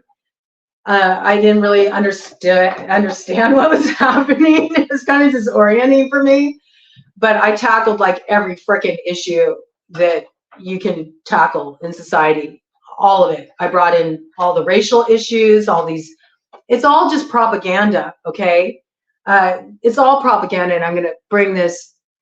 Do feel that whatever is free to come together without any form of pressure or force will come together in time and with it. I don't agree with that. I don't agree with that. That's the undoing. We need to really understand right now this piece that comes in from Hinduism, that also comes in from the Vedas, the Ayurveda, okay, is part of the Vedas. And when we're looking at Ayurveda, Ayurveda means the science of life, okay? This is very foundational. Right now, we are currently in the last stages of the age of the Kali Yuga. And during the age of the Kali Yuga, we are looking at a time where ignorance, apathy, laziness, greed, capitalism prevail, okay? And we're in the process of unraveling this. Now, there's also, I forget what tribe it is, but there's also the same kind of theory in native culture with Kwanastasi, okay, which is about technology will be our undoing. It's the same thing that the Atlanteans faced. You know, they got this greed for power and technology, and then they ended up destroying their civilization, okay? We've been down this road multiple times in many different incarnations, you know, and yes, this is it. Time is of the essence. No. We need to wake up the oracles. We need to wake up the truth tellers. We need to wake up the rebels. And when I'm speaking of rebels, I'm not talking about rebels in the name of discord, violence, anything like that. I'm talking about rebels in the name of love, okay? And we need to, well, that's what I'm trying to create here. But the thing is in order for that safety to create, you know, a more, you know, hospitable environment, we got to call some ugly stuff out. There's just no way. What has really bothered me in all this stuff that I did on Facebook that actually like put my life on the line and put me in harm's way is that I actually had people saying to me, well, there's just nothing to do. Welp. It's all going to hell in a handbasket, but, well, there's nothing for me to do. And I have to be real with you. I don't like pacifists, because really what pacifism is nowadays is not even being a true pacifist. It's entitlement, okay? Today's pacifists are like, well, it's not my problem. I don't have to do anything. I'll just hold love and light and everything's going to work out. I'm just going to hold the love. No, you're meant to put your boots on. You're meant to do the work. You're meant to get up in the muck and in the mud with all of us. Nobody is better than anybody. Nobody gets a free ride. Nobody gets to be separate from it. You have to be actively engaged with it. You have to learn and understand opposing sides and somehow be able to alchemize the energy. And that's hard. Okay, this piece is going to come in with the Michael Jackson download that I'm bringing in on the 29th. You'll be amazed. You'll be amazed. I'm telling you. Wait until Michael lays what he has to lay on you. He's been laying it on me for a long time. This is a message that's coming in on the 29th. It's actually something that first came in for me at the tail end of 2009. I've been holding this for a long time. I've been like, When is this coming? What? Why was I even told this? Now I know, okay? I was told so I'd have the courage to keep going with what I'm going through because I've been totally just put through the freaking ringer with all this, man. It's been brutal.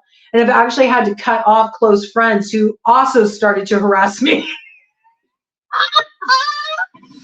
Ironically, these are people who claim to be pacifists. And so I just want to say to the pacifists in the world who believe that you don't have to get actively engaged with the ugliness to transmute it. If you're truly a pacifist, then why don't you do like the monks during the Vietnam War did in their act of pacifism and light yourself on fire?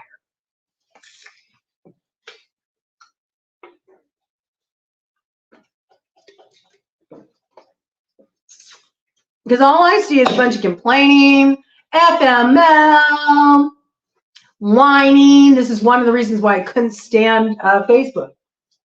Just nothing but bitching, moaning, groaning, and everybody feeling like, I don't know what to do. And you try to give them some kind of like avenue to explore. Well, I can't do that because of blue. Meanwhile, I've had far more challenges, I know for a fact, than these people saying this stuff, you know?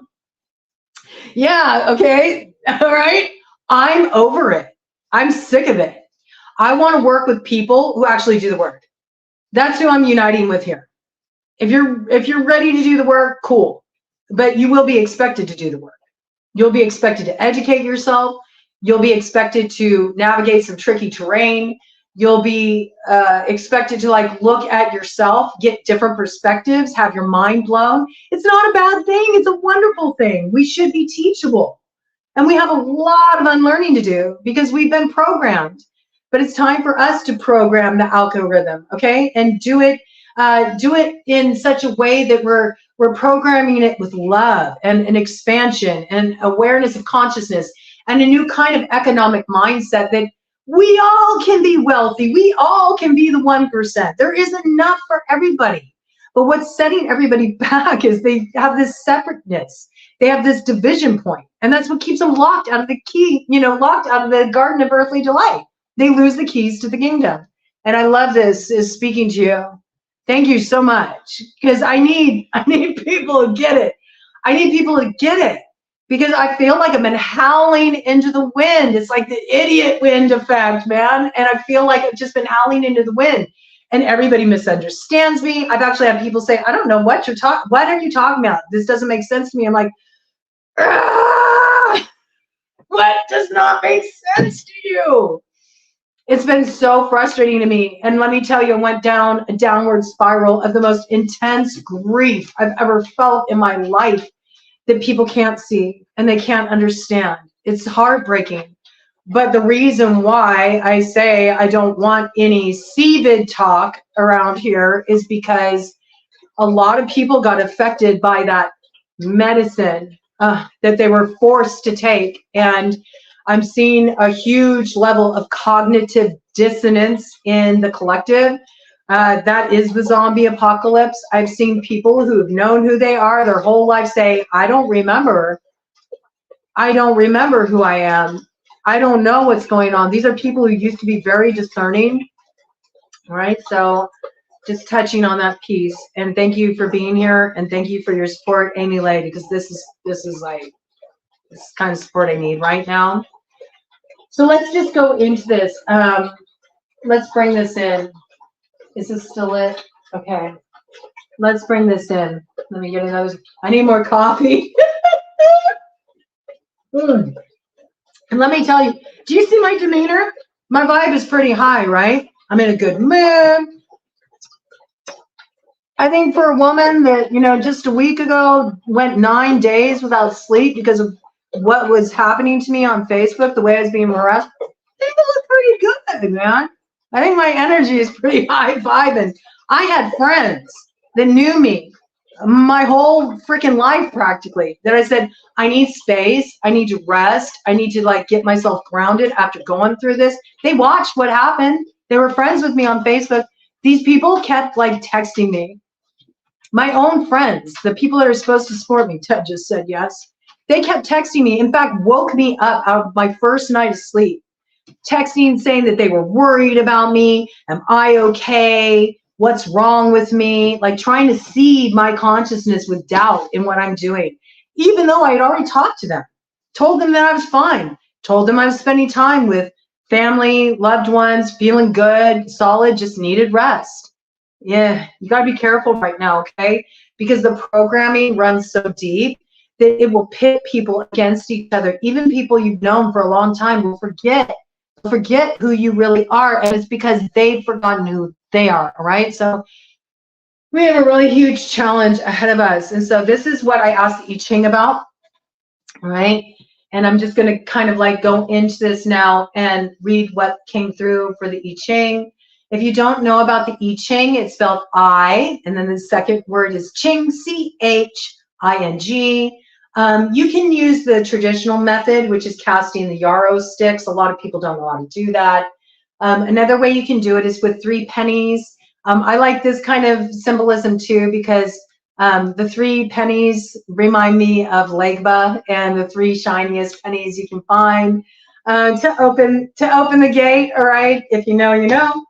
But this is the same thing, you know, with the I Ching. It's like you need these 3 pennies to like open the way for change, and that's what the I Ching is. It's a book of changes.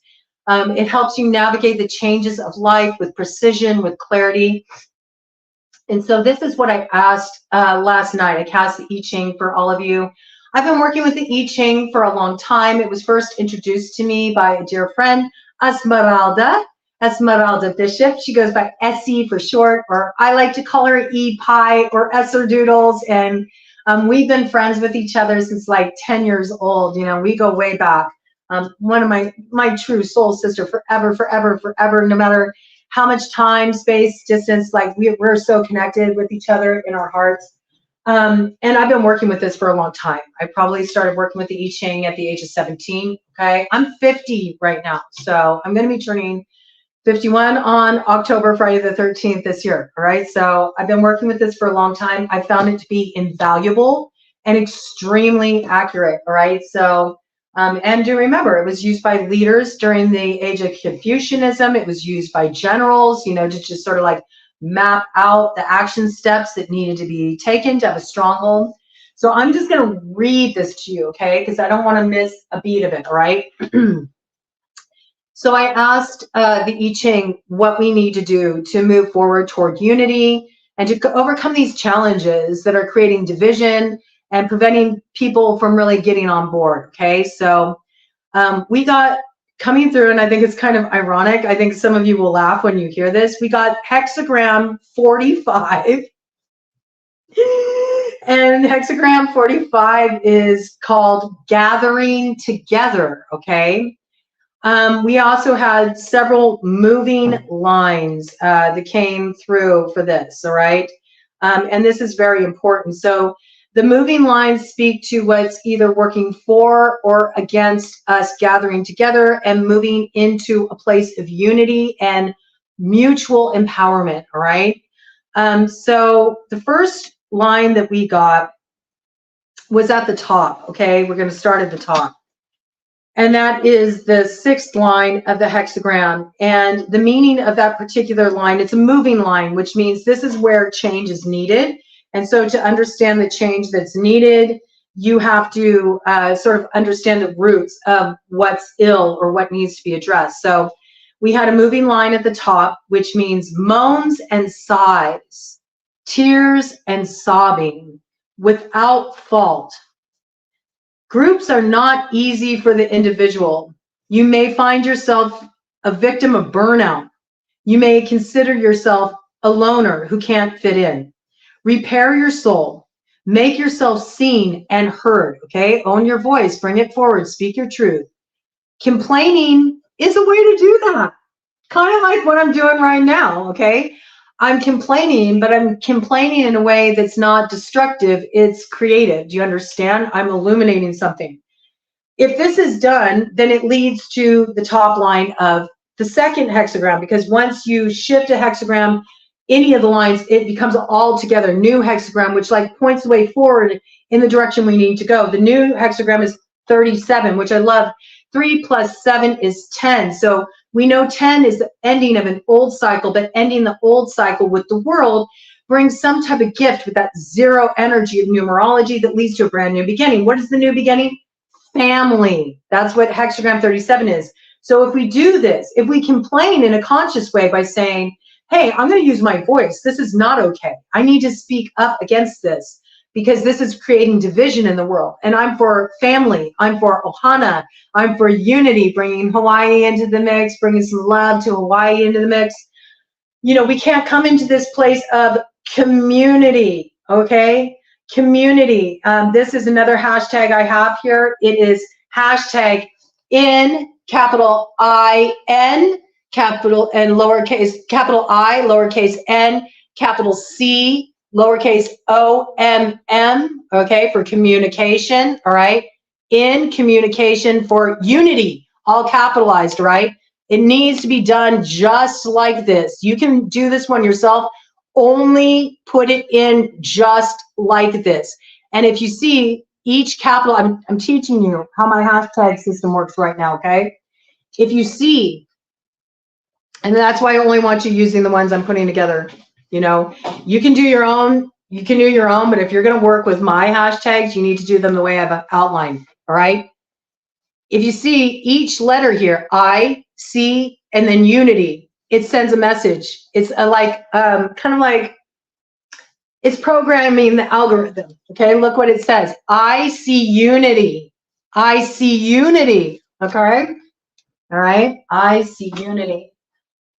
So if you do this, okay, if you allow yourself to speak out against what is unjust, if you bring your voice forward, if you have the bravery to do that, this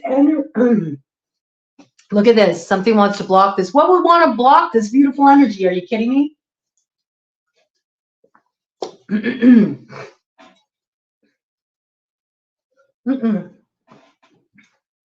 This message is getting out, okay? I don't care how many sips I need to take, what salt water I need to gargle with, what I need to do. This message is getting out. If we can use our voices in this way, this is what the energy transforms to.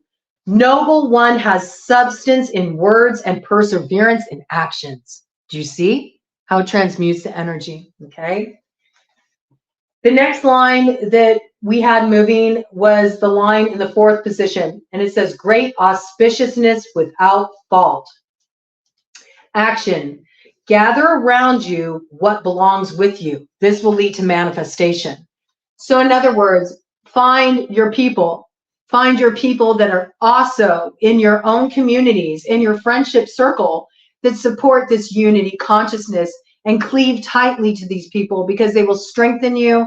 They will bolster you. Be mindful of how you are sowing these seeds of unity and how you're posting on social media. It matters. Call it out when you see divisory stuff in comments on posts. We have to start really putting this in the consciousness space in order to overcome the programming of the algorithm, which is all based on divisiveness, okay? Now, if you follow this action, what we got coming in here is it says, a rich family, great auspiciousness. Do you see that? Having truth impresses thus, in the end auspicious. A rich family, great auspiciousness. So what this is saying is, yes, there will be trials to face. It's not going to be easy. You know, it's not. We have a whole tide of apathy, a lack of engagement, lack of accountability, unwillingness to look at the reality that we're all facing. You know, we're in the last stages of the Kali Yuga. This is very significant astrologically as well, because currently we have Libra in the South Node ruling over balancing things out. The question is your heart lighter than a feather? It's that Ma'at energy. It's justice energy. I happen to be a really strong Libra and Aries. I'll tell you why. I have 5 placement Libra stellium all in the 1st house of Aries. I am Libra Sun. I am Libra rising. I am Libra Mars, which is Aries ruler. I am Libra Pluto. My Pluto is right on my ascendant, which means with Mars and Pluto there, we have Scorpio energy. Scorpio's rulers. Mars is a shared ruler between both Scorpio and Aries, all right? So I have a stinger to me, and my truth stings, and a lot of people have a hard time, you know, sometimes with what I bring forward, but it's meant to be that very direct, very pointed. I work with a lot of this kind of medicine.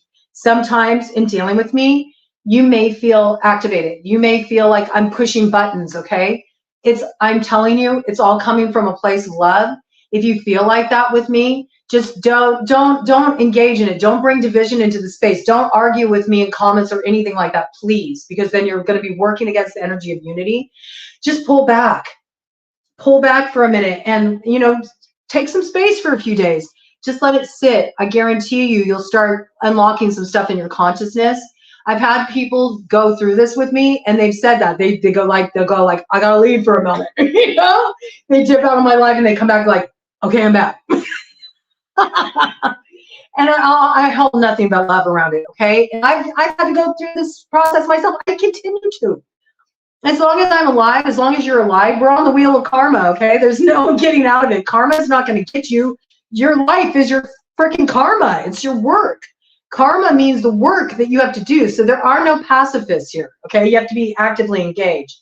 This is saying if we do these things, our family is secure. Our family is strong. And not only that, our family is abundant. So blessed. You get it? Okay, so blessed. And then, you know, we have the next piece here. The next piece we had was this line. Let's see. The third line was changing, okay?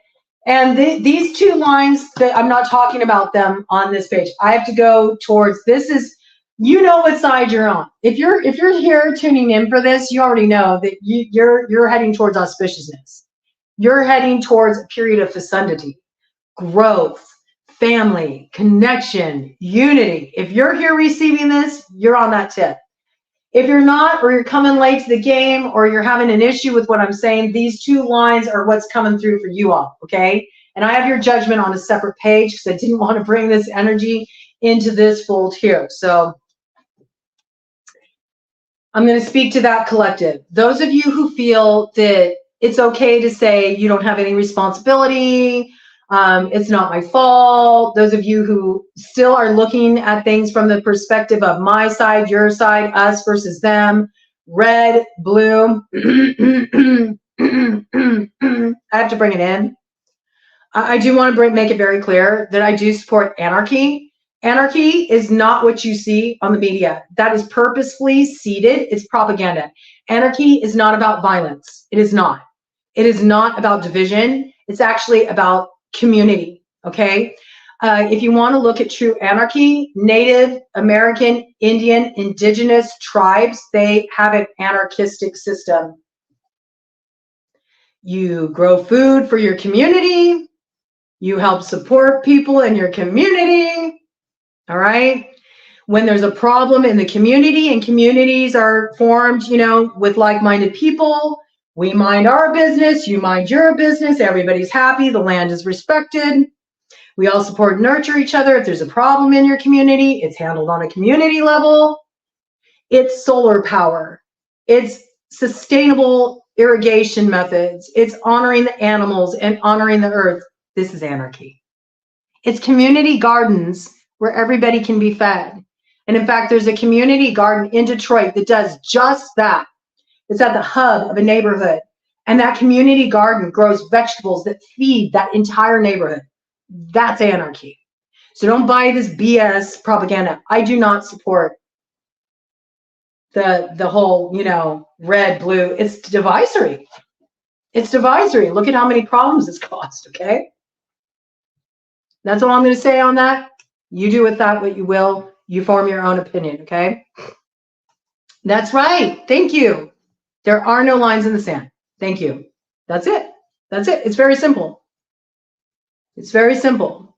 You're like the only person in the room right now. I lost a lot of people. People have a hard time receiving this. I feel like a lot of people are going to catch this on the replay, which is fine for me.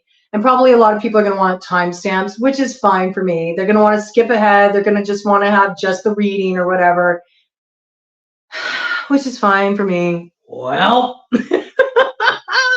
And to those people, I have to say these 2 lines are for them. So we have a changing line in the 3rd position, and it says, gathering and moaning, no ground for fruitfulness. To proceed is without fault. Small distress. No one is always true, but if you reach out, harmony can be restored. Contact is more important than perfection. Unity is a question of staying in touch, interested in each other's mental whereabouts, or in an enterprise, keeping sight of the overall picture. And that's what leads to the family, which is the family of man. And what comes in with the family of man, number 37 of the I Ching, is woman's divination. Wind emerges from fire. Wind emerges from fire. Now, I brought in the idiot wind, right? But there's also the winds of change. And what's needed to transform the idiot wind? Fire. Fire is the power of alchemy. Fire is a source of transmutation. This is significant. The answers are blowing in the wind. I got Sentience, Bob Dylan coming in. I love, love, love, love, love Bob Dylan. I love Bob Dylan. I don't care that he doesn't have a classically trained voice. I love Bob Dylan. To me, Bob Dylan is the original punk because he has something to say, and he's going to say it, and he's going to sing it loud and proud, and he don't care if you don't like the way it sounds, because sometimes the truth is ugly, and we need to look at it. So this song coming in right now, Answers, Blowing in the Wind. Listen to that song, Bob Dylan. I'll try to remember to pin it in comments. Again, I'm going to have to rewatch this with all of you to get the memo, all right? And that's what comes in with this. The noble one has substance in words and perseverance in action. That's what's required of you all right now. You have to be true to your word. If you say no one rides for free, well, that includes you. Put on your boots, get to work, follow through with what you said you're going to do. Because if you don't, you're just talking out the side of your neck, and you're one of the deceivers, and you're a pacifist. We don't really like that energy around here, Fraud coming. Just have to say, get to it. You know, keep your word. All right, so let's look at this for that particular line.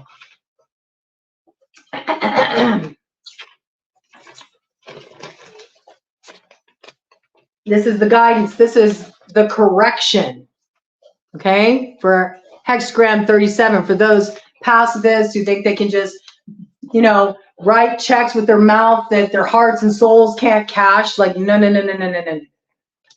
Nope, nope, nope, nope, nope, nope. Nope, doesn't work like that. Doesn't work like that.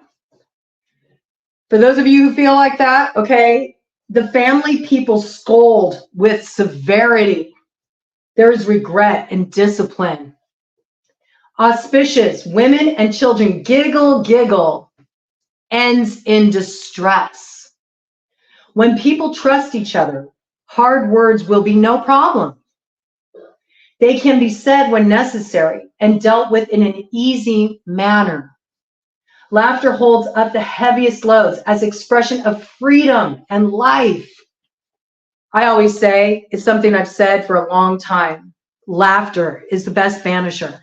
So if you're out there complaining about the injustice in the world, how heavy things are, how dark they are, and you're just continually posting all this negativity, and you're not posting anything to uplift people, if you're doing readings and all you're posting is drama and negativity and who's going to get their karma and how they're going to pay for what they did to you, you are not supporting the advancement or the evolution of the energy. You're not.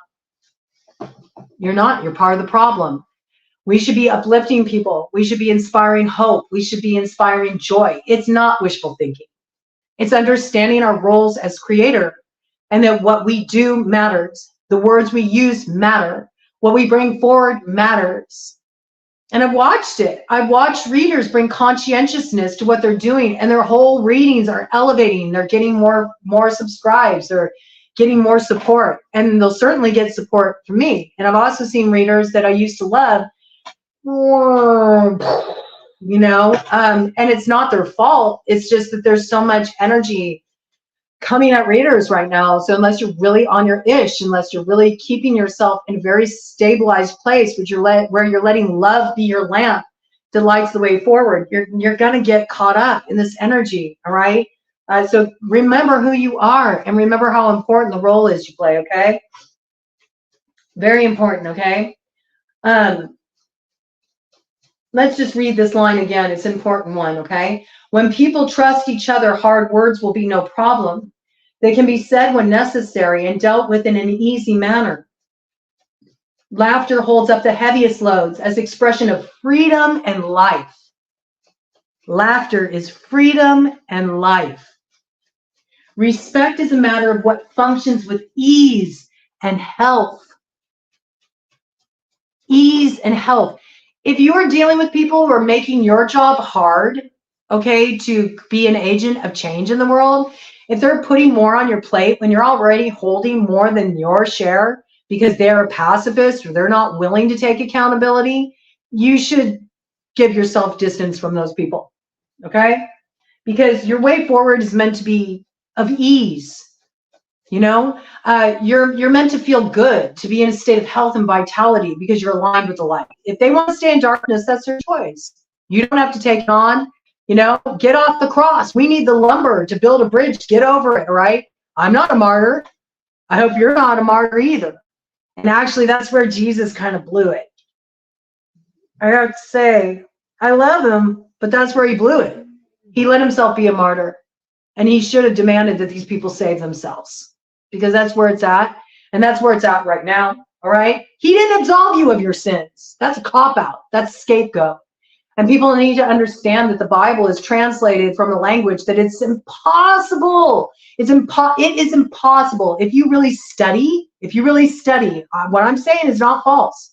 If you really study, it is impossible to translate the scriptures of the Bible. I'm talking about the original text that they found on those scrolls. It is impossible to translate it into English. We don't have English words for these concepts. We don't.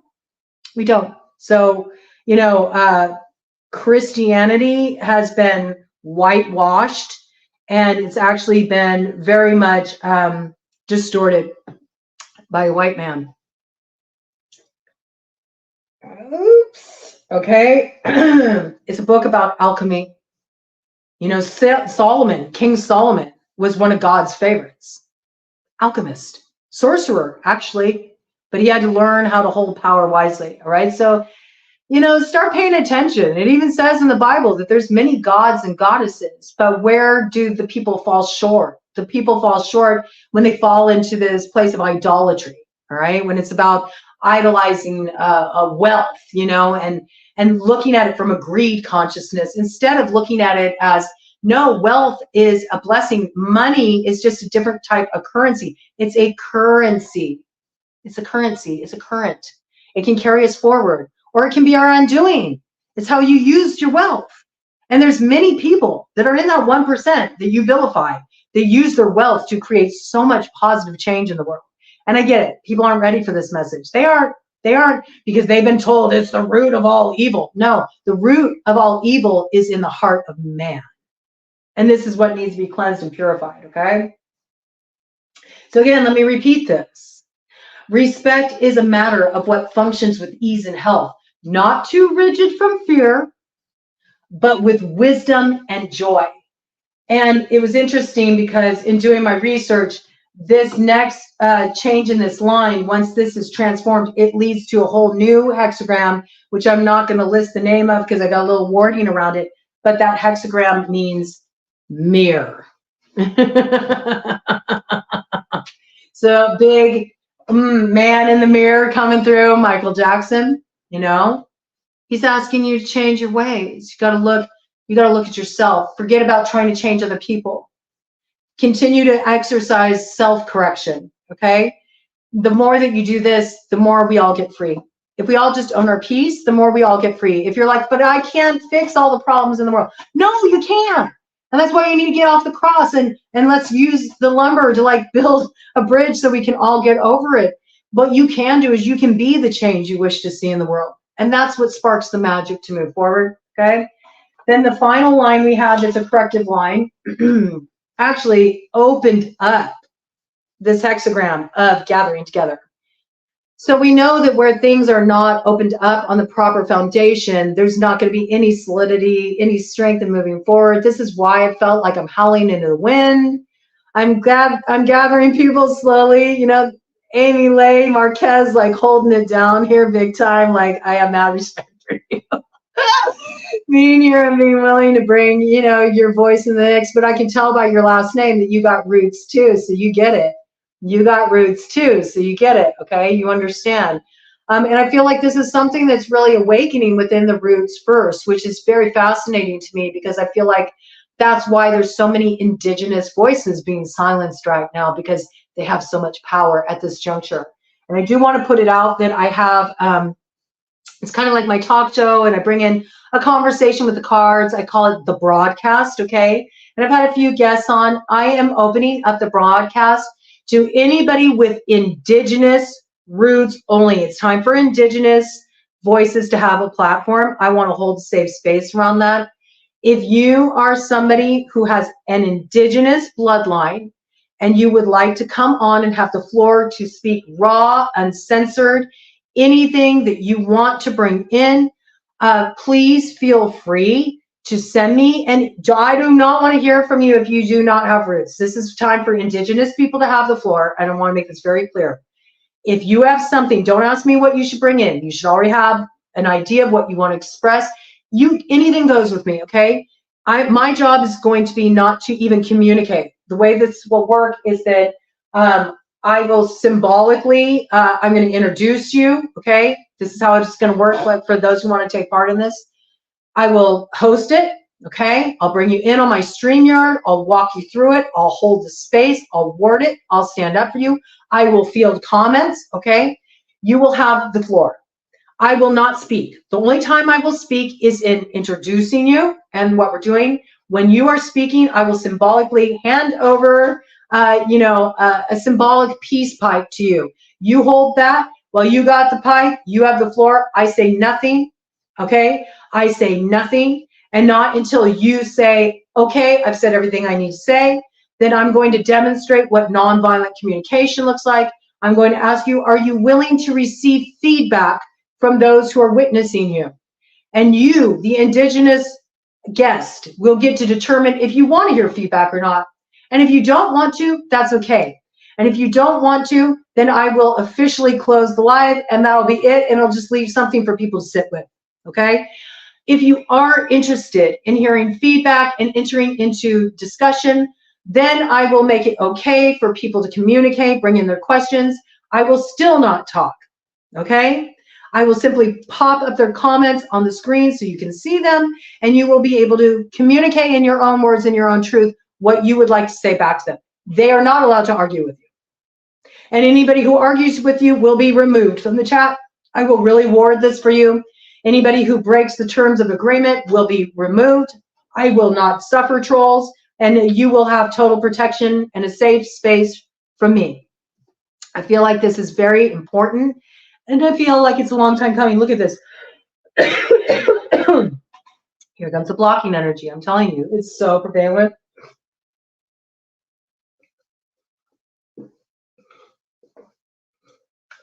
I'm wanting to open it up, first of all, to natives of American soil.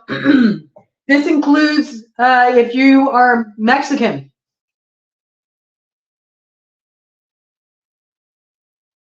And if you don't know about that, then you need to research. And that's not for me to teach you about. Oh my gosh, there's so much blocking energy. Woo-hoo-hoo. As I keep bringing in these pieces, it's like the room empties, right? This is the work I'm here to do. It's okay. We can have a pregnant pause. Sometimes silence is golden. And you are welcome to do that too. If you want to show up here and you just want to be on to have a red hand painted across your mouth and just stare at people for a while and not say a word, I'll hold space for you to do that too. If you're serious about that, and native voices first, okay? And that's for Mexicans, and that's also for any of the indigenous natives of this land, America, okay? And all that falls within American jurisdiction, you can reach out to me at broadcoven@gmail.com. Do not ask me what you should say. I want you in 2 sentences, please. It's going to have to be intriguing to me, okay? If you cannot say it in 2 sentences, do not message me. I have people who send me novellas, 3, 4 pages. I do not have the time. I am holding so much. Please do not burden me. Please do not burden me. And understand that Native people have already been burdened enough. If you can't say it in 2 sentences, like, this is my mission statement, duh, I'd like to be on the broadcast. And give me the opportunity to lean into it and feel out if it's a fit, then don't even bother. If you have problems in your life, you're wanting support, you need, somebody to hold space for you and give you a damn good, thorough reading that's unlike any reading you have ever had, and I feel very confident in saying that, you can reach out to me at broadcoven@gmail.com. I do hour-long readings for $50. Unlimited questions within your time frame. And sometimes I'm generous and I give extra, even though only an hour was paid for, because I feel like, no, it's really necessary. Okay. But I don't always give that. So don't assume that. All right. Okay. I'm happy to hold space, but you do not have my permission to send me 3, 4 pages of everything going on in your life, because when you're doing that, you are burdening me. You are dumping your energy on me, and that's not fair because you're crossing my boundaries. I never agreed to take it on for you, and I'm making it very clear right now. I am not willing to take that on. Nope, nope, nope, no, no, no. Okay? I'm happy to support you, and you need to, feed into me if I'm going to support you. $50 is not a lot to ask, especially for the quality I bring. And again, the only way I book, you cannot book me through Facebook anymore. I'm not on there. I'm not on any other social media platform. I'm YouTube exclusive now, okay? So the only way to contact me for a reading is through my email, broadcoven@gmail.com. And it was 2:27:11 on the clock when I said that, okay? Very important piece. Also, I do want to draw your attention. I'm just going to bring this in very briefly. I don't want it to be the focal point. Predominantly, everything I'm doing right now, except for my personal readings that I get, is all done donation based. That's how I've been able to open up the Ayurvedic courses to all of you.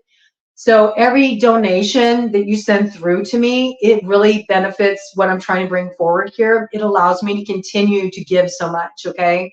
I've hardly gotten any donations. And to the people who have given me donations, there's been like 3 or 4 of you. Thank you so much. It's really made a huge difference for me at very critical points. If you want to donate, I ask please to begin with, because I'm not at 1,000 subscribers yet. So I can't, that little heart sign with the $ that's on each of the videos here, you can donate that way through Cash App, but until I got $100 in donations, I will see none of it, okay? I will see none of it. That's all through YouTube, okay? And I respect the terms of agreement. I'm not at odds with it in any way. I'm very grateful for YouTube. YouTube is giving me a platform. They're allowing me to use my voice. It's unheard of to get a platform like this for free. And they allow you to, once you unlock at 500 subscribers, you can start a storefront, you can open memberships, you can have a community board, and you're seeing how I'm utilizing it, okay? Once you get to 1,000, then it opens up ad revenue and all that, okay? Which also opens up earning potential for everybody. And there's nothing wrong with that, okay? There's nothing wrong with that. And if creators start using it in a more creative capacity, and they start kind of reaching out to these companies, like maybe even in their videos going like, hey, I'd really love a sponsorship from you guys because I really believe in what you're doing. Do you see how we can even change that? I love YouTube. I support YouTube. I feel like YouTube is the wave of change. I really do.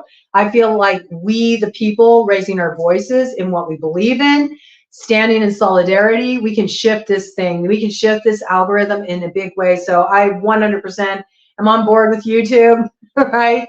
And if you really want to see the people at the top, they're not competing, all right? They're very much in cooperation with each other. For instance, I reached out to Mr. Beast.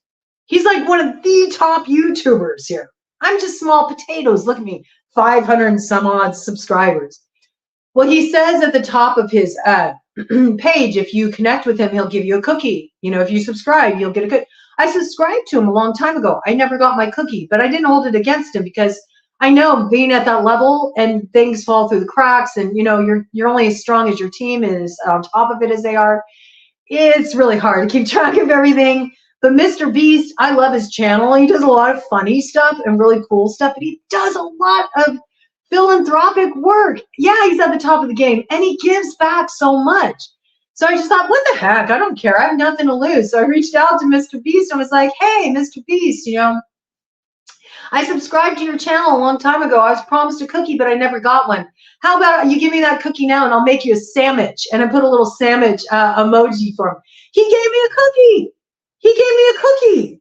Okay, so it's opening up things for me. So broaden your perspective, right? Broaden your awareness. You'll be surprised at what doors open for you, okay? All right, now that I got that piece out, I support Mr. Beast. I support YouTube. I know what side my bread is buttered on. Y'all would be wise to wake up. Those of you that are having problems, creators on YouTube, you would be wise to wake up. Stop complaining. Stop complaining about YouTube. Don't bite the hand that feeds you. This is a very common, basic lesson in life, okay?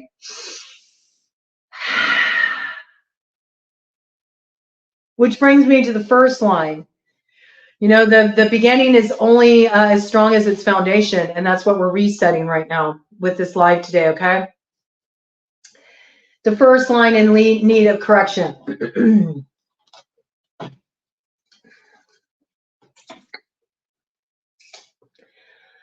Being true not to the end, chaos, then gathering.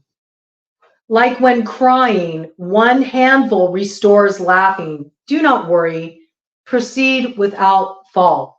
This leads to change, okay? And here's the correction for that line. It's the initial opening line. To barricade one's home, regrets disappear. In other words, come back home to your heart. You know, clear the air, clear the space, align with what's in alignment with your truth, okay? Come back to center. As you do this, you'll know the correct way to move forward, the correct foundation to lay. And any regrets you might be having right now in this moment, like, oof, maybe I shouldn't have said that. Maybe I shouldn't have treated this person that way, whatever it's illuminating for you. The more you do this, regrets disappear, okay? A home is a place where you belong. A place you create in your heart is also a home. A place where you belong, okay? Whatever happens, you will never be lost in a big hostile world. Only with trust in yourself can you trust in others, and they in you. This is key, because trust grows in a safe heart. You hear what I'm saying? Okay. It's nothing but love over here.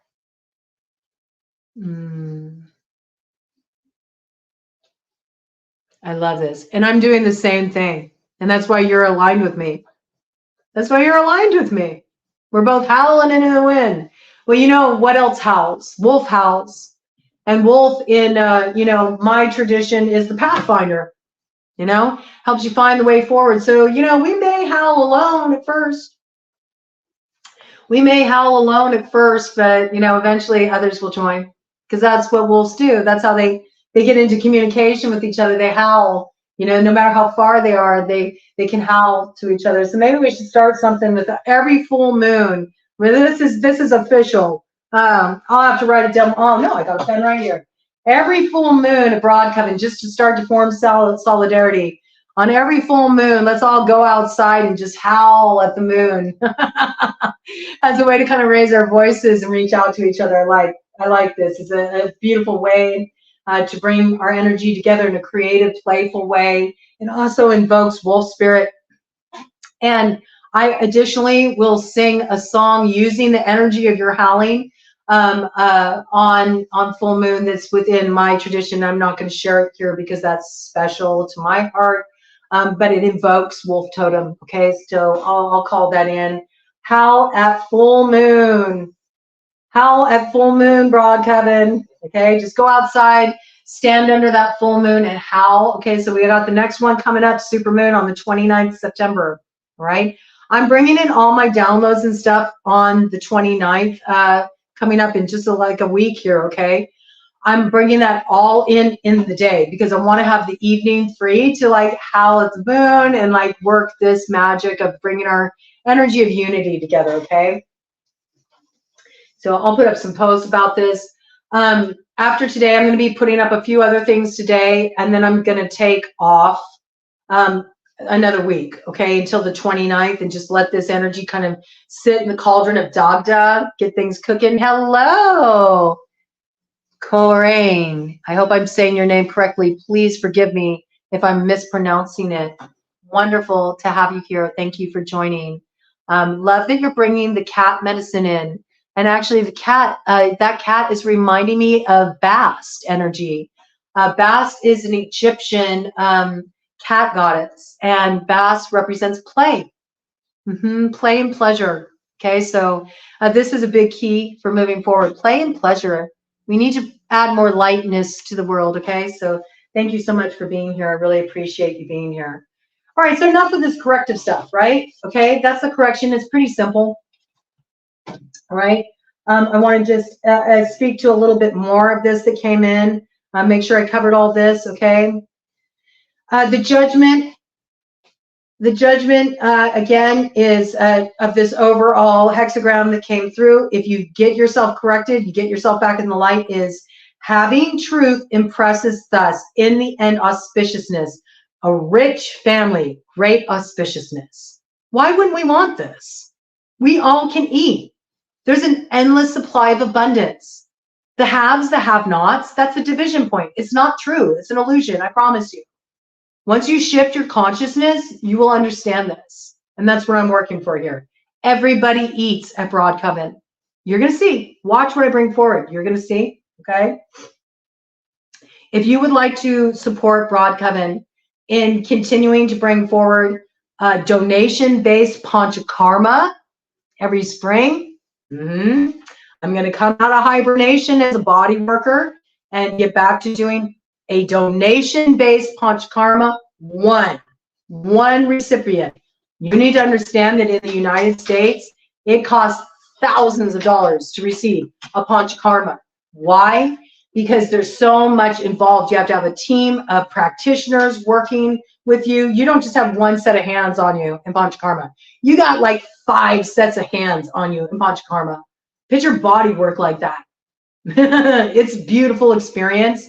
There's a lot of things that need to be purchased to do it properly. There needs to be a space to host. All of these things cost money. I'm sorry, people, they do. And I'm going to have a colleague come on, and she's going to share her journey of what she's dealing with and why she needs panchakarma and why she only wants me to do it, okay? And we're going to try to raise funds for colleagues. So if you are into supporting and furthering this work, I have right here, and this is those sources I would like you to begin donating to, please, because it's what's going to most benefit me. You will see a secondary link. I actually would prefer you use that link for this, for the panchakarma stuff, to ensure that somebody lucky out there gets the healing they need. There is a link. It's the second link. So you'll see up at the top, I have my Venmo link. Okay, that's my personal link. I also use those for donations. Okay, it's all for donations. It's all to support me giving this free stuff to you guys and supporting my new economy moving forward. My bread and butter, my business, like for me to get paid, is my YouTube, which is why I need you to get my subscribes.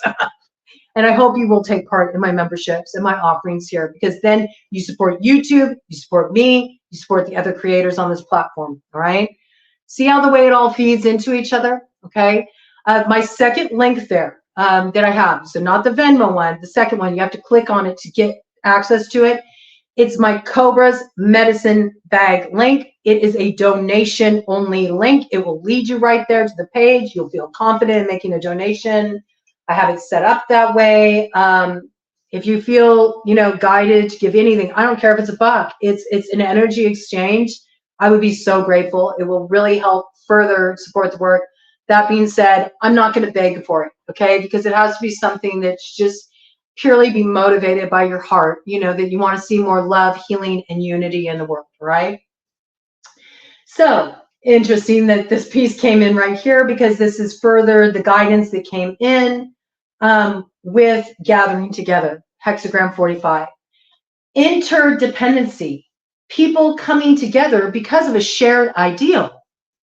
Make an offering and you will succeed. The king approaches his ancestral temple. Okay, again, remember, I've been bringing in this piece. Honor your roots. Now it'd be a good time to give thanks to your ancestors. Feed your ancestors, okay? See the great people. Advantageous trial. Use the great offerings. Wise words. The way is open. Advantageous to have a direction to go. So get focused. Don't just wander willy-nilly through the valley of the shadow of death, which is what the dying age of the Kali Yuga is all about. No, it's time for you to really listen to your heart, your soul, your spirit, to set your compass rose and keep it as a single point of focus, like laser light guiding you forward. I love that, Corinne, with the cat. Cats always, they love to follow the laser, right? It's that energy, okay? Don't keep things to yourself. Your medicines are meant to be shared. We're only strengthened when we share medicines. And within the African diaspora tradition, there's the concept of ashe, okay? Ashe is that energy. Sharing your gifts. They're not meant to be hoarded. They're meant to be shared and help to empower others, okay? Take precautions. Eliminate cause of conflict, okay? So wherever you start to feel yourself being divided, heated, moving into that mindset, pull back, get centered, reset your focus, and pull it out at the root before it ever has a chance to take a stronghold, okay? This is so important. This is so important. Beware of divide. I'm getting sentience with this one. Okay, so this is the most important piece. Notice how I'm not able to bring this piece in for the indigenous, okay, because I'm speaking for native voices. I have Comanche roots. My great uncle Pim lived on the reservation in Broken Arrow, Oklahoma. My grandmother, Barbara Harlan, was really native looking, dark hair, darker eyes, darker complected. She was adopted. Now, what a lot of people don't know about natives that were adopted was that I can't even get access. I would be honored. If Comanche Nation wants to give me an honorary tribal number, I would be stoked. I wouldn't even use the benefits. I just would love to be welcomed in this way, because quantum blood has locked me out, because my ancestors, those adoption records, they were destroyed.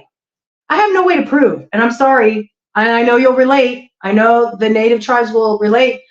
I do not want to take that little ancestry blood test thing. Hell no, you're not having access to my bloodline. No. No. So I'm not able to, claim my inheritance, because my grandmother was adopted. And so all of her birth records were destroyed. But my great uncle Pim lived on the reservation in Broken Arrow, Oklahoma. And he lived at a crossroads. It was railroad tracks, crossroads, a little house right there at the crossroads. People thought he was crazy to live there, okay? But that's a little piece coming in there. I was only able to bring this information in. Oh, well, research, it'll unlock for you. If you are here, Corinne, I'm really sorry if I'm not pronouncing your name correctly. I do the best I can, but please forgive me if I'm not pronouncing your name correctly. if you're here, I promise you, your roots will unlock for you. They will, because that's my intention. I connect people with their roots. I want everybody connected with their roots. That's where your real mana and your strength is, okay? So this piece is very important, all right? But notice I couldn't bring in the native piece until I started bringing in the white sage. This is white sage incense, which is sacred to the tribes, okay? Yes. Oh, beautiful. Yeah. Oh, wonderful. Very happy to hear that. Okay, good, good. It's important to me. I know that words have power. Words have power. How things are said have power. That reminds me of, you know, I'm wearing these Rudraksha beads right here. These are for doing mantra. I like to do kirtan because I work within Ayurveda. But that being said, I'm not from India. I don't have Indian roots, even though not those Indian roots, at least. But I've always been drawn to the Himalayas ever since I was a little girl. And I've learned in Ayurveda in both Indian and Tibetan traditions. Yes, there's Tibetan. So I got both action going on. And Tenzing is from the Tibetan tradition, wonderful doctor, Tibetan doctor that I met. And such loving people, the people of Tibet.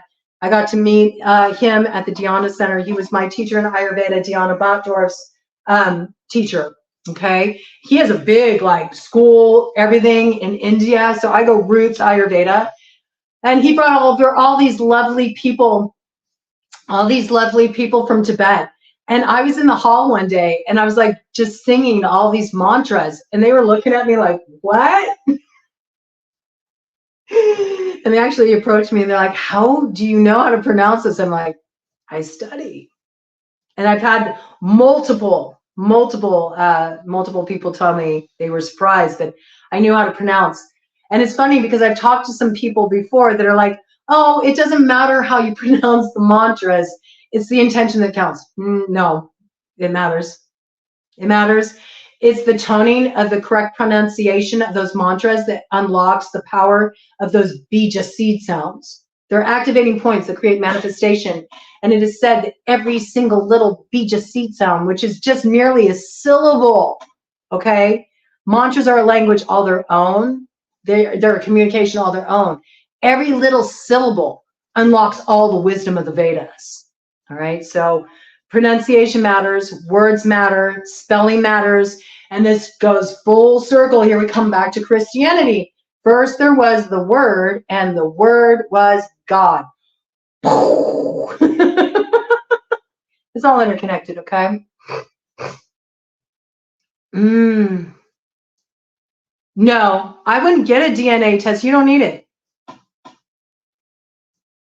That may be controversial for me to say this. You don't need it. I'm telling you, the blood knows.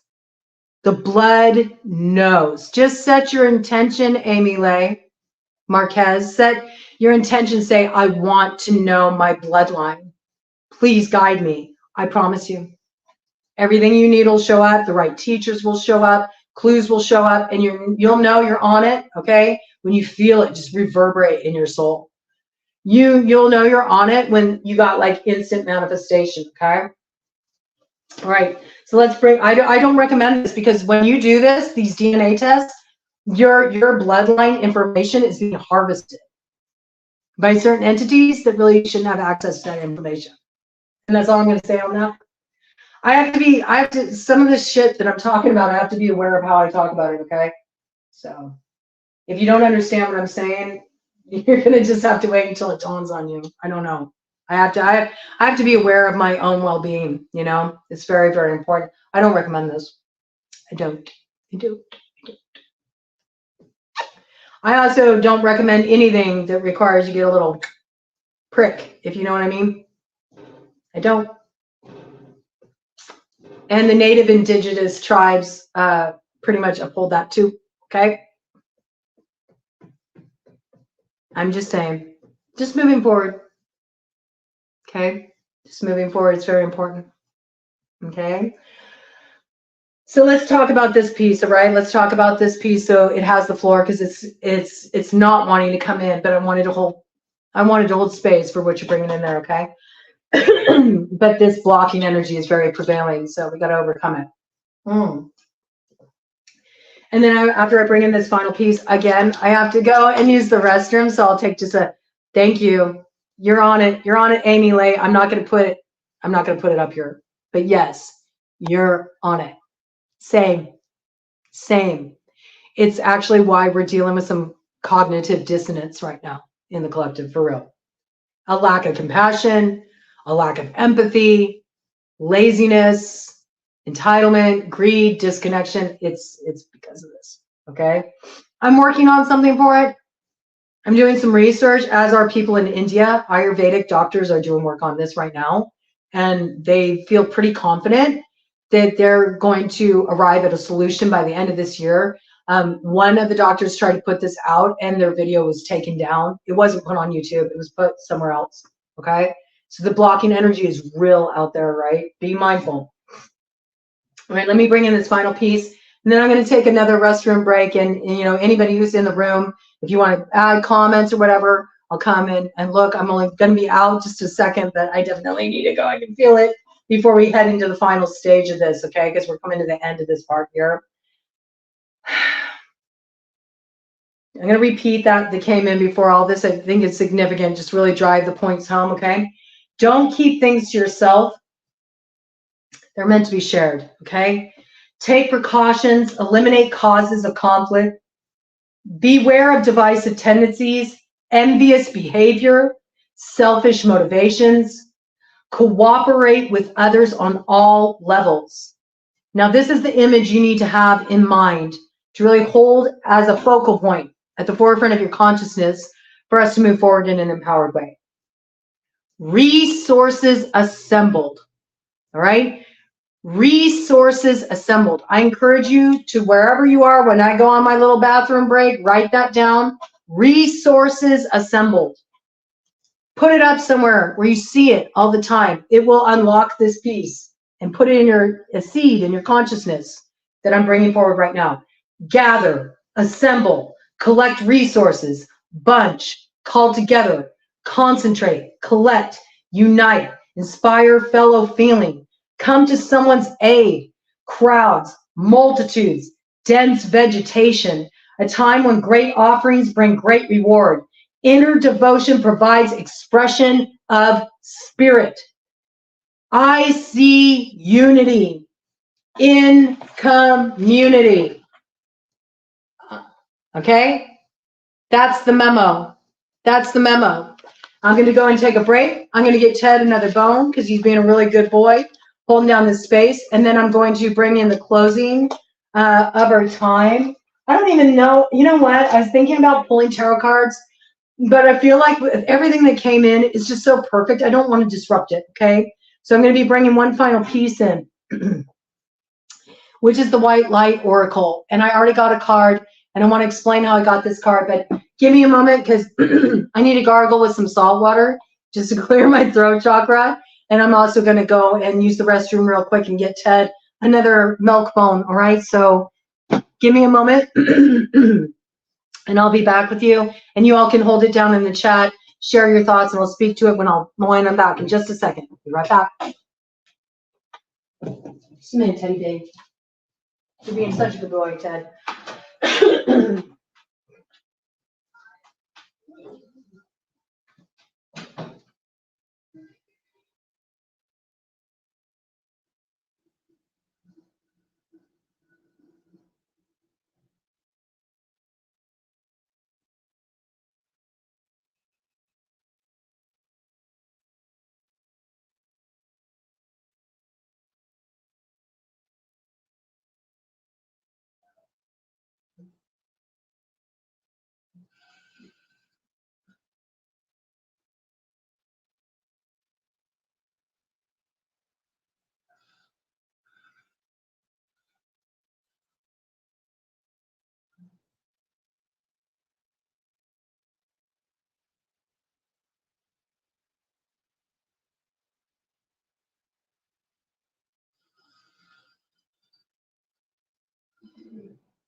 All right, Teddy. Good boy. Thank you so much, baby. You're so good at holding space. What a good fetch. What a good fetch. Oh, I love you. Here you go, Bubba. There's another bone. You're just making all kinds of bread today, aren't you, Ted? All right. Okay, I'm back. I am back. All right. So I got my salt water there, so I don't have any interruptions. I'm gonna go ahead and just bring in that piece that I brought in about, like, you know, maybe putting it out there, cross promotions, you know, putting it out there. Oh, thank you so much. I appreciate that. Thank you. Thank you. Really, really appreciate that. So I actually would like to do, I would love to welcome an endorsement from this company.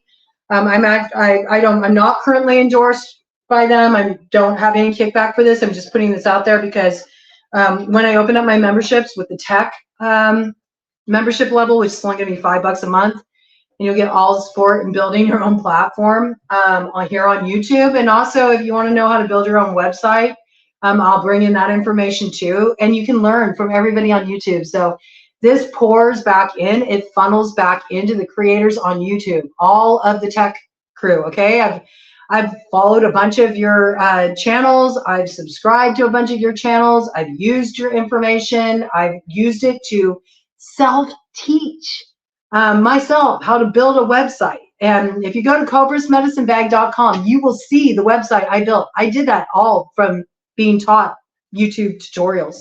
It's a testimony in and of itself. Wait until you see my website. But this is the, I haven't even hooked it up yet. I did research. This here is the brand that I'm using for my sound system. I'm really upgrading everything on my channel here. And I love what their slogan is. Fall in love with your voice. I so support this. Also, I'm a singer, so I want to start like bringing some of that forward. I think the company, I've been looking for, it's Zing, Z-I-N-G-U. Yep, microphone model BM-800, color gold black. I love gold. Okay. Zing-U. I think that's the name. It's made in China, which is funny, the I Ching. I like that because I brought in the I Ching. It's from China.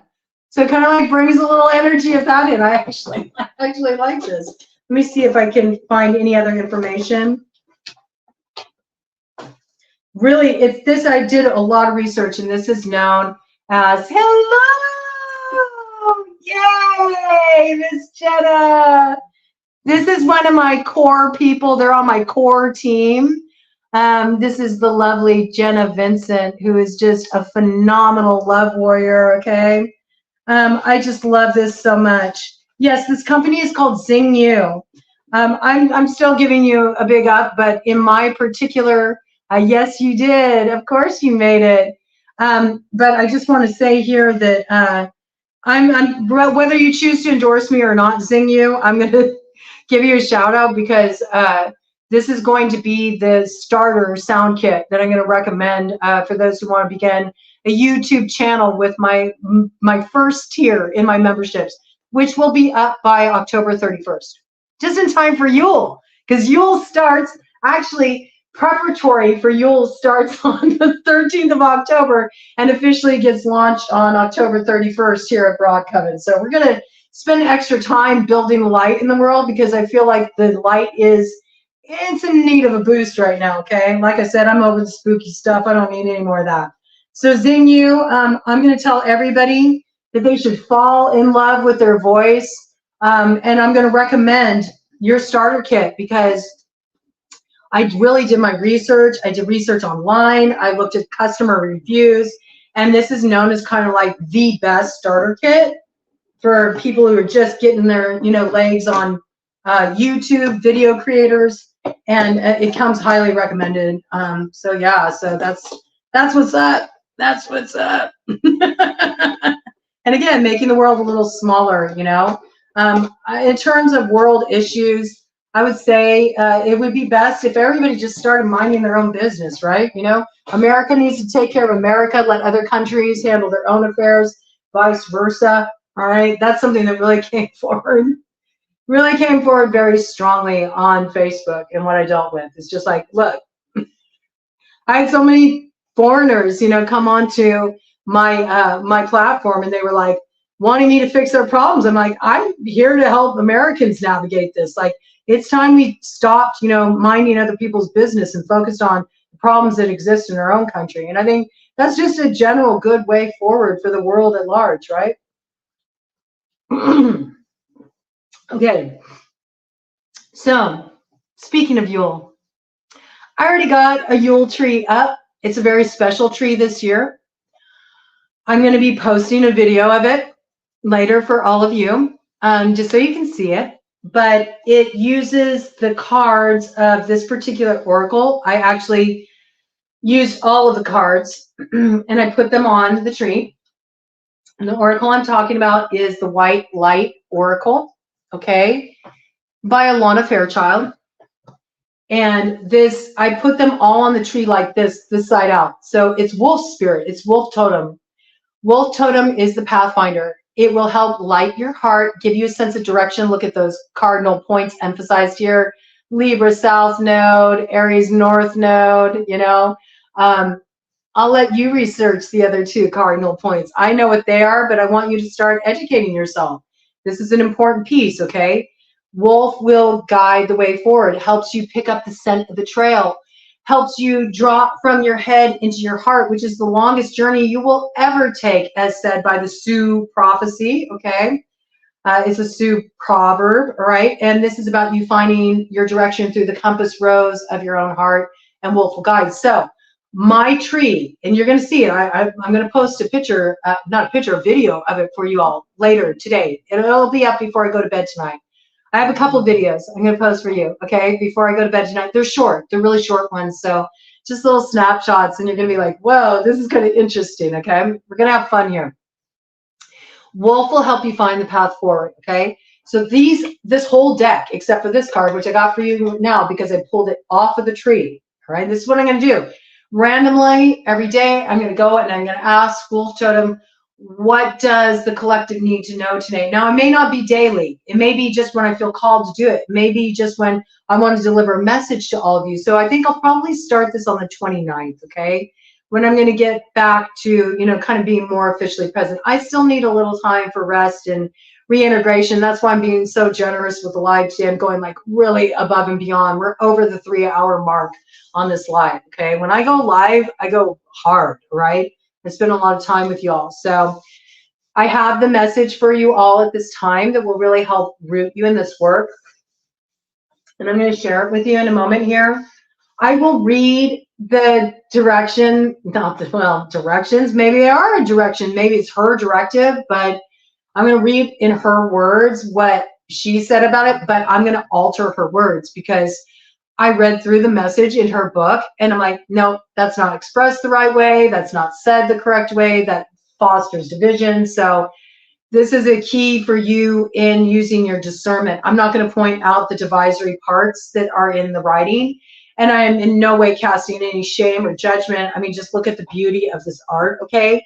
But it's just to kind of highlight that so much of what we communicate and what we receive in communication has been distorted by this divisory agenda. So I really want to preserve the purity of unity in any messages that I deliver.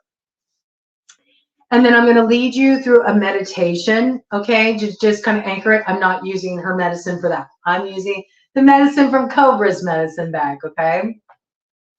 And then I am being guided. The angels do want me to pull a few cards just for them to give a read.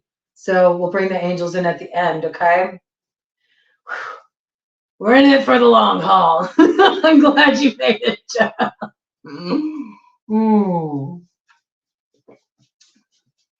All right. So let me reveal the card to you. This is what we got. It is number 28. 28 reduces to 10, which reduces again to 1 with spiritual gifts. Okay, so in order to receive the new beginning and spiritual gifts, it means we need to find balance, and we need to come back to center, and we need to kind of hit a hard reboot. All right, we have to let the old way end, and we have to find a new way forward. Okay, so this is starting on the right foot. This is called Epsilon Modulation. Look at this beautiful card. I'll let you get a real close look at it, so you can really take in these details. And I'm going to do something special with these cards. I'm not going to keep these cards as an oracle deck. They're going to serve a different purpose. And I'll share that with you all once it's completed. But this is all part of me really building the energy for what will be my Yule working for the Broad Coven Collective, okay? And remember, you are only part of the Broad Coven Collective if you are subscribed to my channel. If you're just kind of tuning in and watching, but you're not showing support, you're not part of the circle. So I do encourage you to hit subscribe. Even if you have to log in, it only takes a few minutes. It's really worth it. It's not that big of a deal for how much I give. Look, I've already gone over 3 hours. Is it that hard just to go subscribe? That's it. That's it. It's real simple, okay? I'm glad you're here to boogie down. In fact, I'm going to just hold your energy up here with me because I really feel supported by Miss Jenna. Miss Jenna always supports and shows up. Oh, okay. And yay, Oshun wants to bring in this energy too. Oshun likes this energy, so we're going to put that by Oshun to kind of hold in solidarity. Okay, I'm going to read with my adaptations. I do want to make this clear. Alana Fairchild's words. Okay, if you're interested in this particular oracle deck, again, I do not have any endorsement. I'm not getting any kickback. I do think the art is just phenomenal. I absolutely love her art. Isn't it gorgeous? Isn't it gorgeous? Talk about goddess energy, divine feminine. The writing, though, the writing needs a little bit of work because there's still too much polarization in some places. So I'm going to kind of like, you know, kind of skip over those parts and just kind of like speak this into existence, because anytime we speak, anytime we use our voices, we have to understand that we are casting spells. That's why first there was the Word, and the Word was God. It's every time you speak, you're speaking something into existence. People really need to understand this piece. It's very important. And every time I go to do this, block, block, block, block, block, I'm telling you, it's so important that we all stand in solidarity and bringing our voices forward now, okay?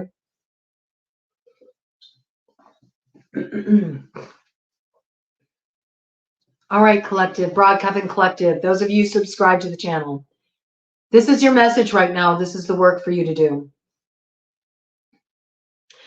Gather your energies and go within to regenerate. Let your actions match your inner rhythms rather than trying to force yourself to keep pace with external cues. Be internally informed. Commit to your own natural timing and pace. Don't force a fit. As you ground and connect to your center, you will realize your spiritual power to be at cause in any situation of concern. You do not need a mediary in between you and spirit. You do not need a hierophant between you and spirit. You and spirit are one. It is the separation that is the original lie of the deceiver and blocks the way of the expression of truth.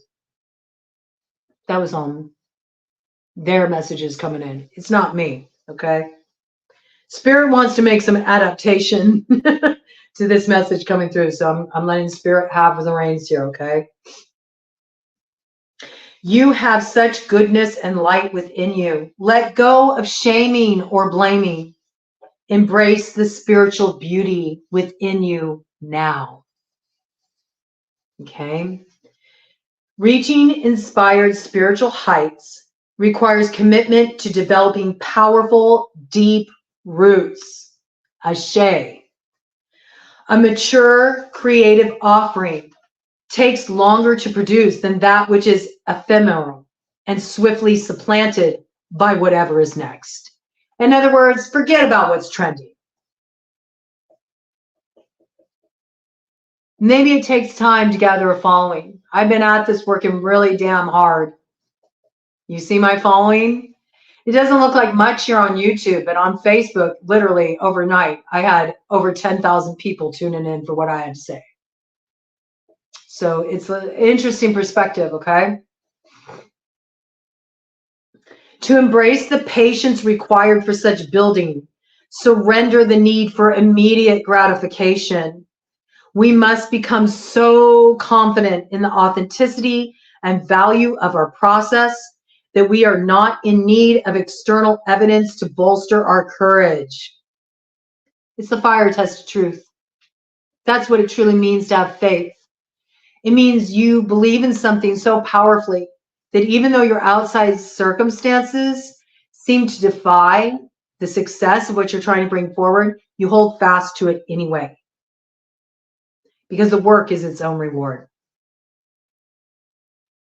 We can enjoy validation along the way, but must not turn away if it is absent for a time. Especially if those around us appear to be moving faster. Okay, that's the hook. You can look at people that are moving sideways and you can be wondering, why do they have so much success? Why are they getting traction? Why is the spotlight on them?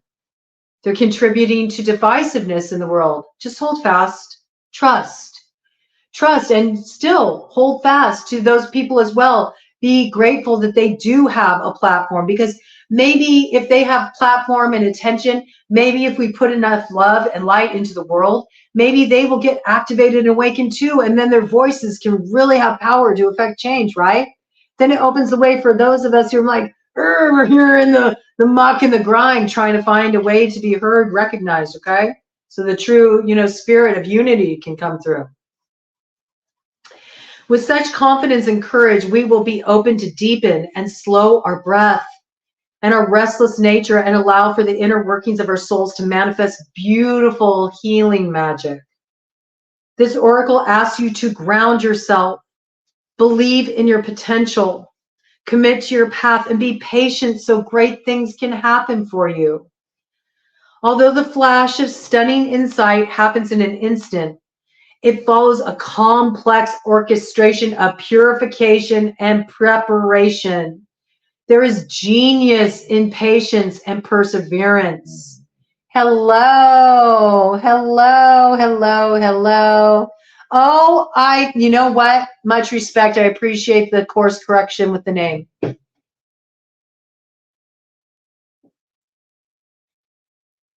Right on. Boom. I'm giving you some dap. Thank you. Thank you. I really appreciate that. And I honor you for doing that. Thank you. Thank you. I know you see me and I see you. And that's beautiful. Thank you. Whoo, I love this. Okay. There is genius in patience and perseverance. They are the hallmarks of nature's long game, a breathtakingly diverse creative display. When we immerse ourselves in the sacred feminine wisdom that underpins It was under pins, but it comes out under pines.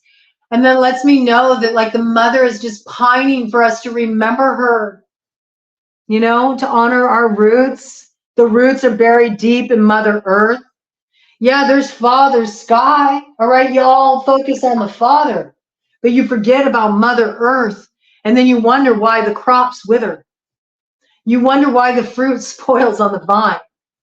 The mother is the provider in this earthly realm. That's why in native indigenous tribal culture, the mother, the feminine, is revered. She births new things into being. She is that empress whose womb is ripe with creativity and that brings fruition to all of possible futures. Okay? I'm going to keep it under pines. She's pining for your love and attention. Are you going to listen to the mother? Are you going to go and connect with the earth? Are you going to go and water the roots? Are you going to go spend some time with some trees? Are you going to go and purify yourself at the sea or at the sweet waters, which all waters, all rivers, all sweet waters, they all return to that one great source, the ocean of emotion, which takes me back to my dream that started me down this whole crazy path about all of us are standing on a shore together. And we know we have to cross the sea together, and there can be none of us left behind. We have to swim together as one great pod of humanity to that distant shore. And we have otter dancing, weaving its way between us along the way. And once we enter that water in together, we know that there is no one to be left behind. We have to make the swim together. If you do not know, I do too. If you do not know what otter totem means, it is up to you to research it. So I had this dream. This is why I'm doing what I'm doing, okay? Go research the meaning of otter medicine, and then you'll have a lot more of a clue about what broad coloring is about here, okay? So let's repeat this, but I'm going to use under pines because I like it. It's like this calling out from the mother to please pay attention. And aren't we also seeing that with all the animals? You got orcas like taking down yachts, you know? You got tiger shark like eating people in a demonstration of this is not the correct way to honor the sacred medicine. And I'm bringing in a piece in Hawaiian culture here of the Amakua. Okay, only they will know what I'm speaking of. I work with great white shark medicine. I want to put it out there that all these videos being put out with, you know, big blue, if you know, you know, that is not honoring the mother. And that is not the way to hold shark medicine. It is not. And I've swam with sharks in the wild. I've swam with tiger shark specifically. Tiger shark is what unfortunately cost that man his life. Okay. And those of you who saw that video, it was intense. Okay. Tiger sharks are known to be very aggressive. I swam with a tiger shark. I know how to honor the medicine though. And I knew that when I encountered tiger shark, I was moving into their territory. It was a boundary line. I respected it. I very gently moved away, not kicking, gently moved away. This would happen for me in Hawaii, by the way, right off the shores of Maui, to be specific, where they recently had all the fires. See all the connection points? I just used my arms, to gently breaststroke, turn myself away towards shore, trusting. You hear Ocean Ramsey say, oh, you're not supposed to turn your back on him. Bullshit. Bullshit. You're spreading misinformation. If you encounter a shark, and you're in their territory, by the way, when you enter the ocean, you are to stop what you're doing.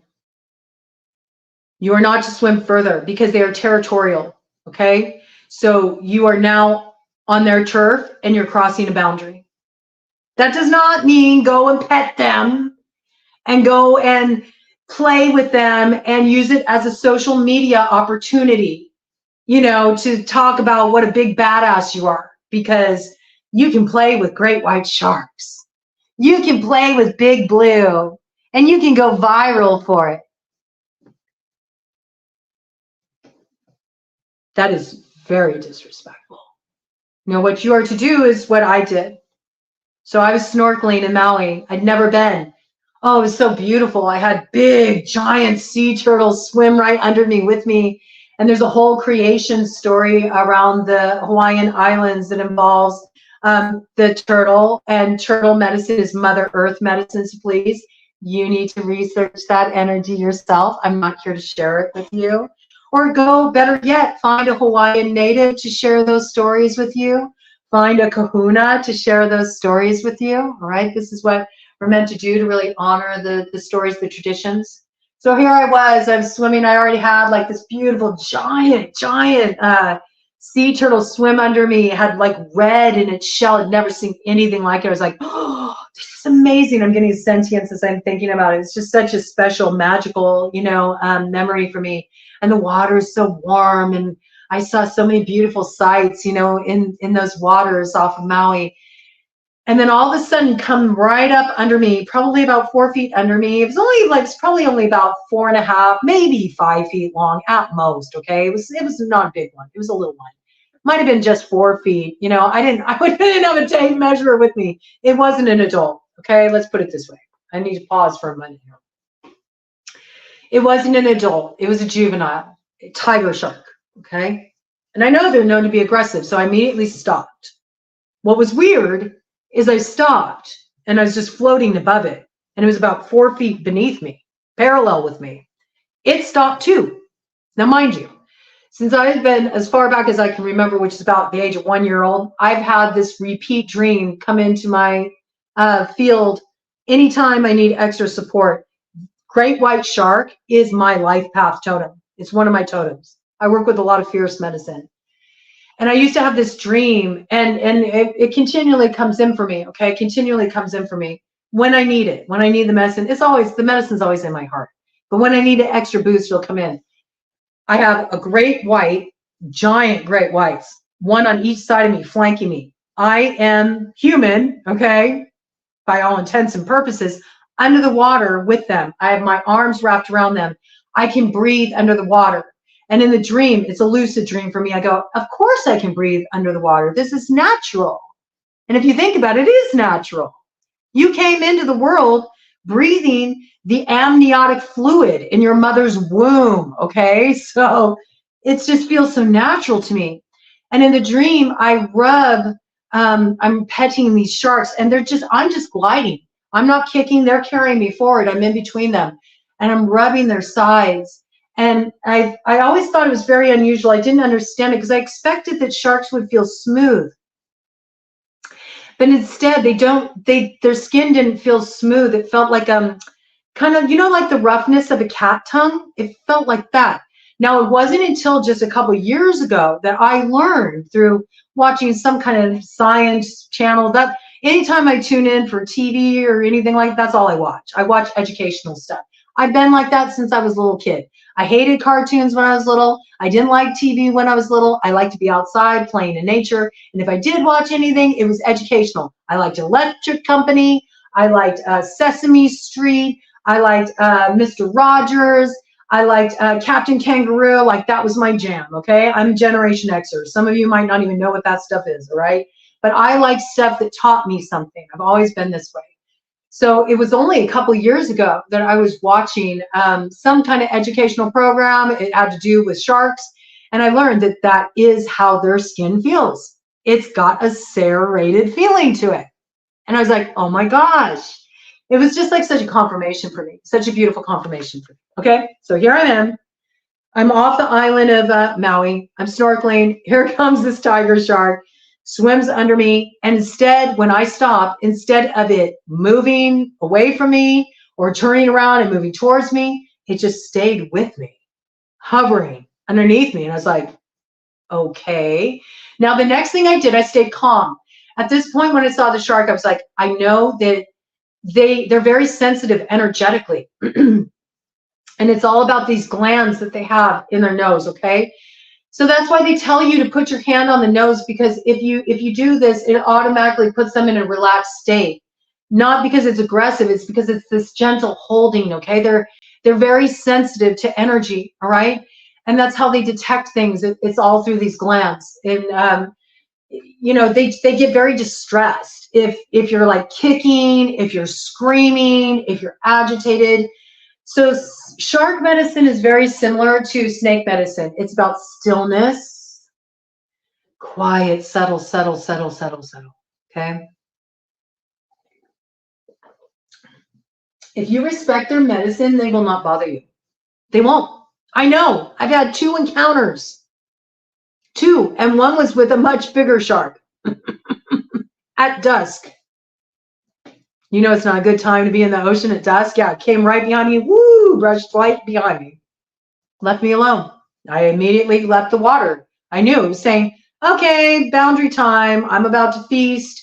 That's the time that sharks like to go and look for food. Okay, so in those in-between hours, you want to be out of the water. You shouldn't, that's their time. And I had already had this thought ran through my head. Again, this was in Maui, just off the shores of Kaanapali to be exact. Okay. And I was like, okay, I need to be getting out of the water. In fact, I was there with my parents and I said, hey, you know, we should be coming in because sun's starting to go down. It's time for the sharks to feed. And right as I had that thought, like it came behind me and brushed me. And I was like, no problem. Breaststroke, gentle, no screaming, no yelling.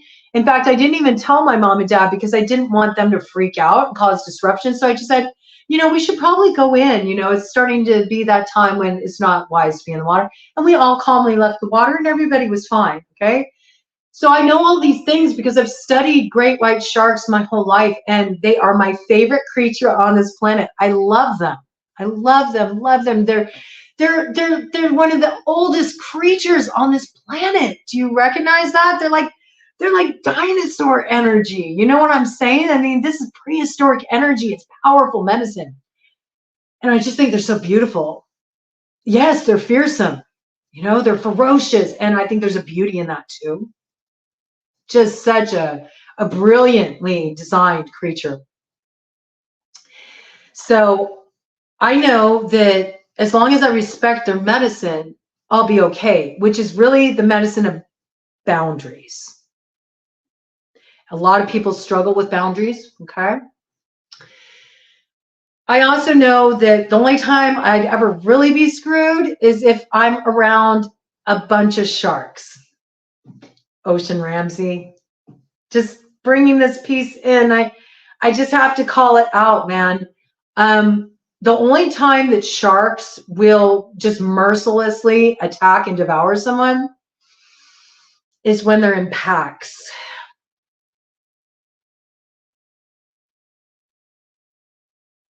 I want you to think about those videos that are being posted.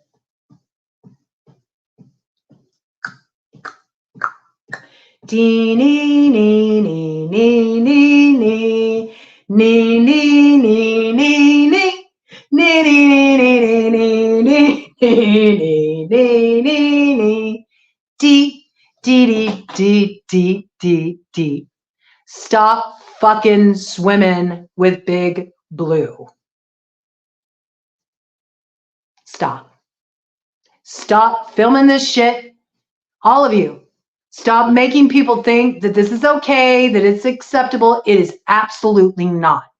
I am about to talk about the appropriate way to work with shark medicine when you are in their home, on their turf, and you encounter them.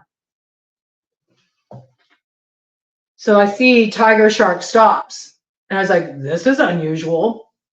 My next thought is, are there other sharks around? Because I know that if I'm surrounded by them, if they're in a pack, I could be in trouble. And I accept that. It's something I take upon myself when I choose to enter their domain. I'm respectful. It's their house. And if my number's up and that's how I go, that's how I go. And everybody who enters the ocean needs to really look at it that way. It's the reality, okay? So I looked around, I'm like, okay, I don't see any other sharks. I am going to respect this boundary. And I slowly turned myself around, just gently, very gently, no kicking at all. And I started focusing on my breathing.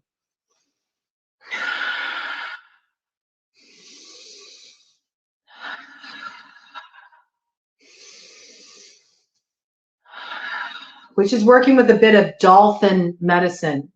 Dolphin medicine, another sea creature, is about the mana that comes through the prana, okay?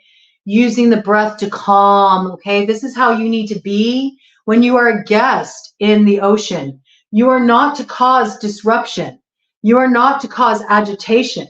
You are not to go and pet all the sea creatures and interrupt their peace, okay? You are supposed to come into that space with reverence, right? And remember what it was like for you when you were held within that amniotic fluid of your mother's womb and how safe you felt within that space, and to bring that same quality of energy into their space, okay? So what I did is I slowly turned myself around, and now I'm facing land.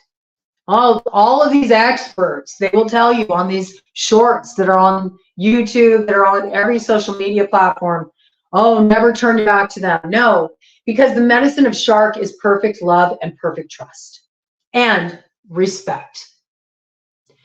So I turned around and I said, well, if this is the day I go, this is the day I go.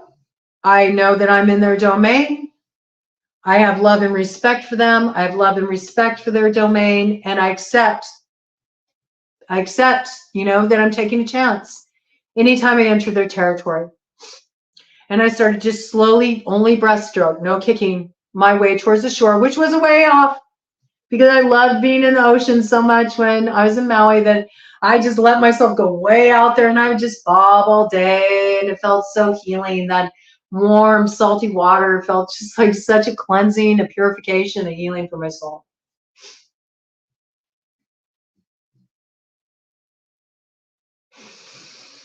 It's such a, I have to have a moment, I'm sorry, I just have to have a moment of reverence, because it's like one of the most beautiful memories I've ever had with nature. It gave me so much medicine.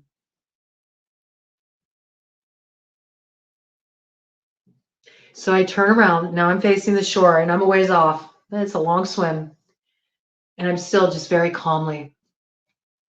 What do you know? Tiger shark turned around and went right under me. Same distance, kept distance. Now isn't this beautiful? Oh, I see. You're respecting my boundary. So I'm going to respect yours. I'm not going to come too close to you. I'm not going to be confrontational. In fact, I'm going to escort you to shore. And it maintained this space. And I knew I wasn't in any trouble because of the way the fins, the lower fins were. The lower fins were not in an aggressive position. If you want to know about what aggressive position is, all that, you need to go study shark medicine, because that's the way you're going to learn. Not through me just sharing my story, but for you using it as a key to unlock a door in your consciousness through your own study to learn about shark medicine, okay? Do you know that that tiger shark escorted me, maintaining that distance, swimming right parallel with me, all the way to shore, and then let me be?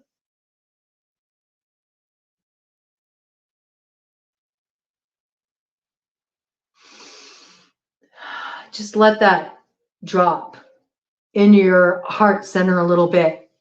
And, you know, maybe consider not giving so many approval ratings, so many thumbs up, so many shares for people that claim to love the ocean and the creatures of the ocean, but are really just like capitalizing on them in a really gross way that actually is very disrespectful of the medicine. And that's all I'm going to say about it. I just noticed that all these people that are doing these videos, they don't really know shark medicine because they're encroaching on the boundaries. They're going up into their space. They're petting them. They're trying to do this ego gratification stuff. Oh, all you have to do is put your hand here. And meanwhile, they are surrounded by a pack of sharks.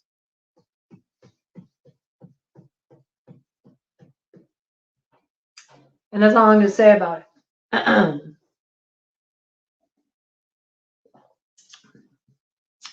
Resuming. Resuming.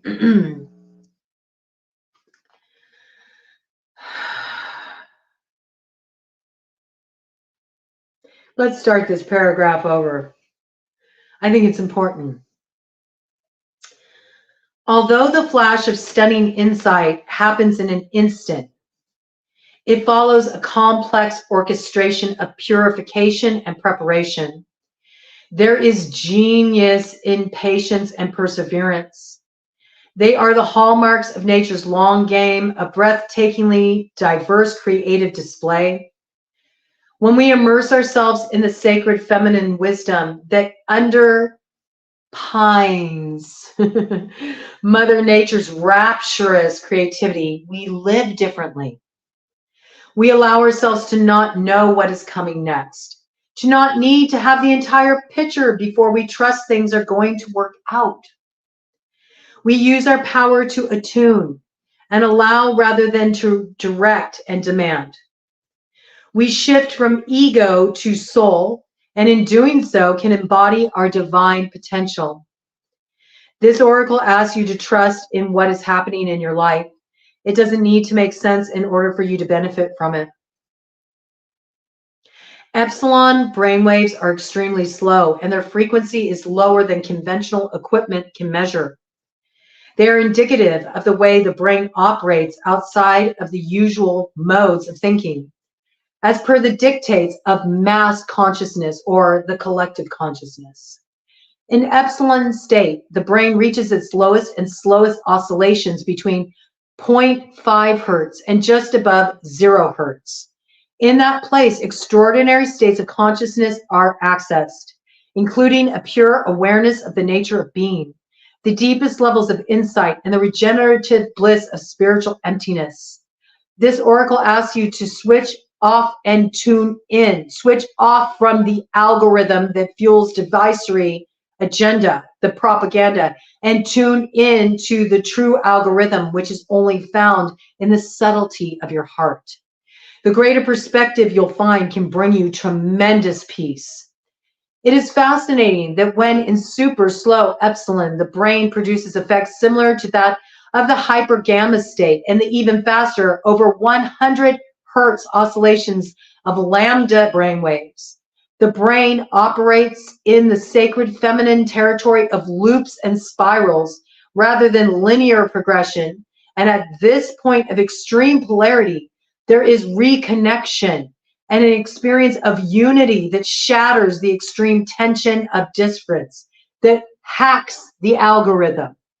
It's a spiritual reboot. It has nothing to do with technical hacking, although we can use technology to further this, okay? The super fast patterns appear to be riding on the super slow epsilon modulation.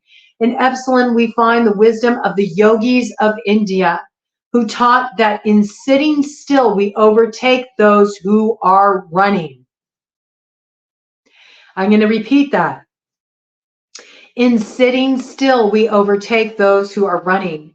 This oracle asks you to put your faith in the spiritual power of your path, dedicate yourself to your personal development, and seek out the loving presence of those upon the earth and in spirit who nurture your heart and protect your soul. And it's very interesting. I was going to do a meditation, and I'm being guided right now that the story I brought in of shark medicine is the meditation at this time, and that I am to bring in a guided meditation. I've done these before, a journey for you all after I come back in the 29th, okay, on the 29th, okay, and we really like kick off the new cycle here at Broadcomen, all right? Thank you, Miss Jenna. I am being asked, though, to pull a few cards, okay, because people like the card readings.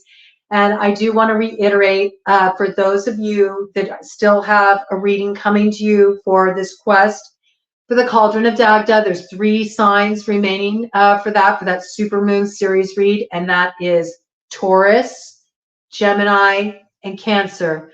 I got you. I'll be bringing in your reads after the 29th, okay? And you'll have plenty of time to utilize the information. Things come in specific timing for a certain way, and I never question that. But we will be questing for the Cauldron of Dagda up until the 14th of October. All right, so you're golden. All right, your reading's not late. It's right on time, and it's very important for you to receive it with this timing. All right, I've not forgotten you. I will fulfill that agreement before I kick off the new types of readings we'll be doing here at Broad Covenant, okay? But in the meantime, the angels are wanting to come in. I'm only going to do one pass of the cards. I'm going to look at this bottom of the deck energy. I have no idea what it is. I just picked up this deck, okay? We're going to see what it says. Then I'm going to shuffle the cards in front of you. I'll even put down the view of the video here so you can see me shuffling. I'm going to do my cutting. This is the typical way. Hold on, let me get this out of the way. I'm going to show you the typical way that I sort of prepare the deck anytime I do a reading on Broad Covenant, all right? But let's look at the opening card here. Oh, the angels never let me down. Look at that. Justice. I'm a Libra, big Libra energy. The scales of justice, balance. I love it.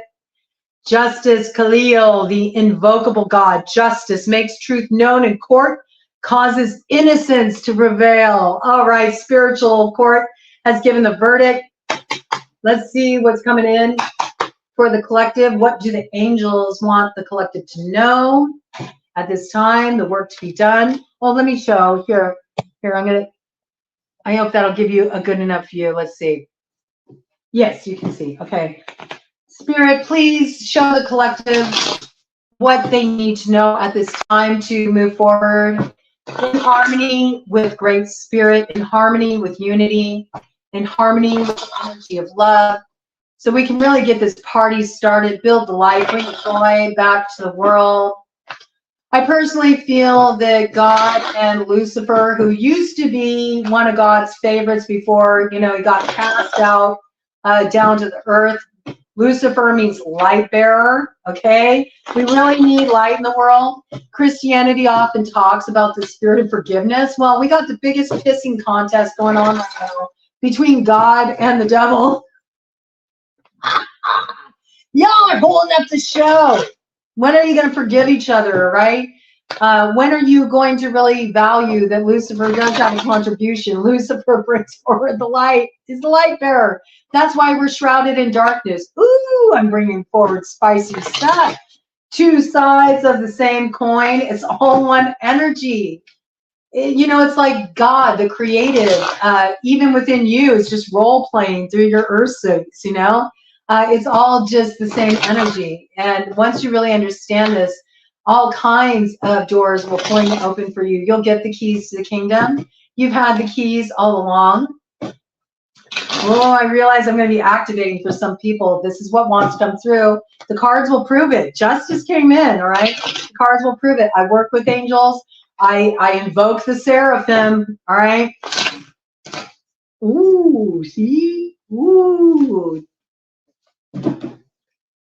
Four of Swords. Hail. Mission. Protects against slander and impious people. I'm telling you, you need to give it a rest. Four of Swords is about letting go, trusting, allowing spirit to come through. Look how tired the angels are. Look at it. They're just waiting for you to have the strength and courage to trust, to have some faith. That angel is tired of waiting for you all to get the memo, man. This is what's holding up the show, all right? This is what's holding up the show. Now, what I normally do with this is I cut the deck into three, like so. I do this 3 separate times. This is how I normally prepare the deck before you guys even get, a reading. This is what I do. I'm showing you my method here. I'm giving you a little of my secret sauce. Then I look at this bottom of the deck. King of Pentacles, Lahalia, the adored God. Obedience causes harmony and peace, calms anger in anyone. All right? So if I'm activating you, the angels are saying, just chill, man. Just listen. This is you getting free, okay? Now I cut it again. We do this 3 times. What else do you want them to know, angels? What do you want the collective to know, angels? Oh, yes, 8 of Cups. Y'all need some purification here, God, the pleasure of man's children. Transformation gives consolation in adversity. Please, you need to cleanse. You need to cleanse. You need to purify. You need to see things more clearly, okay? For some of you, you may be called to baptism. This is an interesting piece that I'm bringing in. I'm not baptized. I was never baptized in the Jehovah's Witness faith. I had a really wild experience come forward with a Christian woman who asked me to pray for her one night and said she only wanted prayers if I could do it in Jesus's name. And I said, of course. She felt alone. Her name is Julie Leash, and you're going to learn a lot more about her down the road. I'm hoping. I'm exercising absolute perfect trust and love and faith in her. It's a wild story. The story I have to tell, though, is going to be a book. It's going to be a movie. You'll hear about it down the road. It's called The Spirit of the Wood. And when I say wood, I am giving a nod of respect to the West Side. Many people know that as Inglewood. I never lived in Inglewood, but I'm bringing that forward because the wood is not just on the West Side. The wood is the hood. The wood is everywhere. It's all around the world, okay? We're all connected through this energy. But there's a need to do some spiritual cleansing here. There's also a need to get a different perspective, okay? To see things a little bit differently. Spiritual baths can be a big support for you at this time. And do be aware that the path is endless purification. There's nothing wrong with this, okay? We all have lessons to learn. We all have things that we need to come to see in a new way. None of us are perfect. We all make mistakes. There's times we falter. And it doesn't matter how many times we get knocked down. What matters is that we clear our hearts and we get back up, okay? And then we stand in truth, all right? So you might want to do some spiritual cleansing baths. I'll let you kind of be guided towards what feels right to you in that regard. Do give a nod to your roots. I've talked about it so much on this channel. There's a lot of resources here. And I do encourage you to look into that. But if you do the spiritual cleansing, you know, where you've been experiencing adversity or blockages on your path, you're going to find that the way opens for you. And there will be great consolation in this because now you're not resisting anymore. You're getting on the team with spirit, okay? All right. One more round, okay? What else, angels?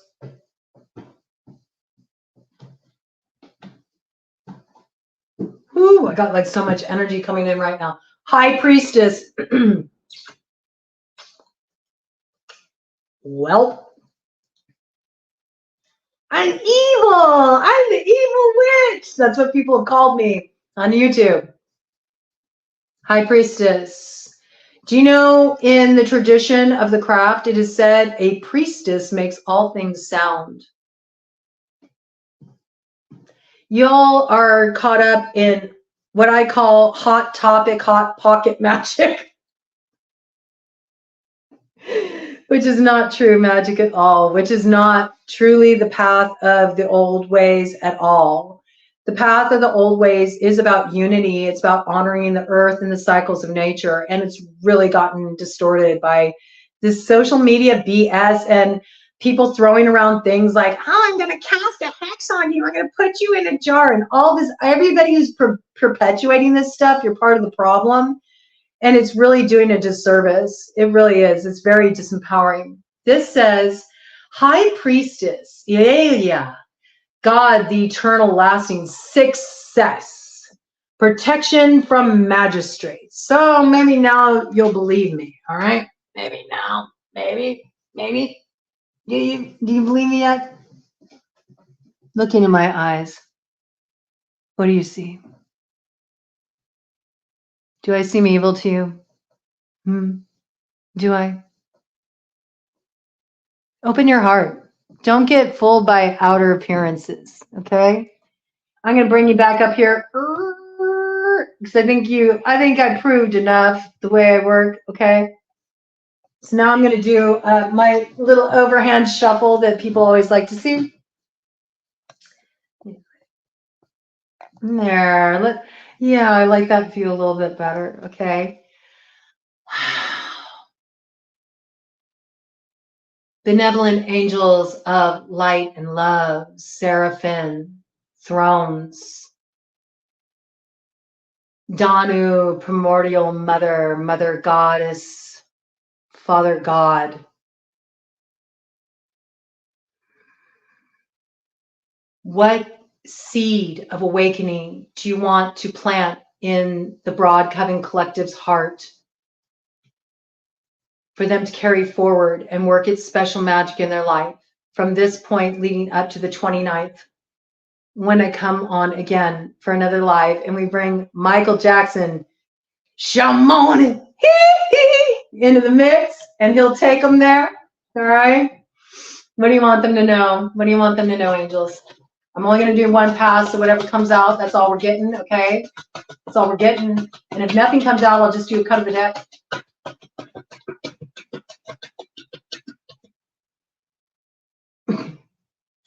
They just want me to do a cut of the deck. Right here, I'll let you see.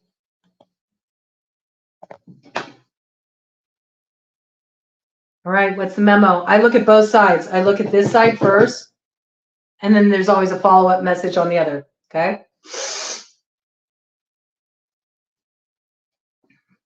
All right. I take this top card, and I look at the bottom card of this one, all right? Top card. 2 of Pentacles. Let me get this. There you go. I like having Oshun in the frame with me. That's who this represents to me. And I was told by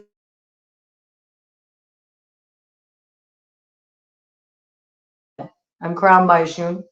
I love, love, love, love, love, love, love. Yay, yay, Oshun. Okay, she says this is the medicine. Notice how she brought this forward. What needs to be understood about Oshun is she's like the master of divination. All right. So this is her specialty. This is her specialty. And I'll take this from you. Oh, that burned down. Yes. Yes. We're going to get this out. All kinds of special offerings for her. For me, when I look at 2 of Pentacles. Oh, did you see the blocking energy come in? Nobody wants this message to get out, okay? But it's going to get through. For me, 2 of Pentacles speaks very much about a need to have checks and balances. There's some kind of karmic balancing that needs to occur.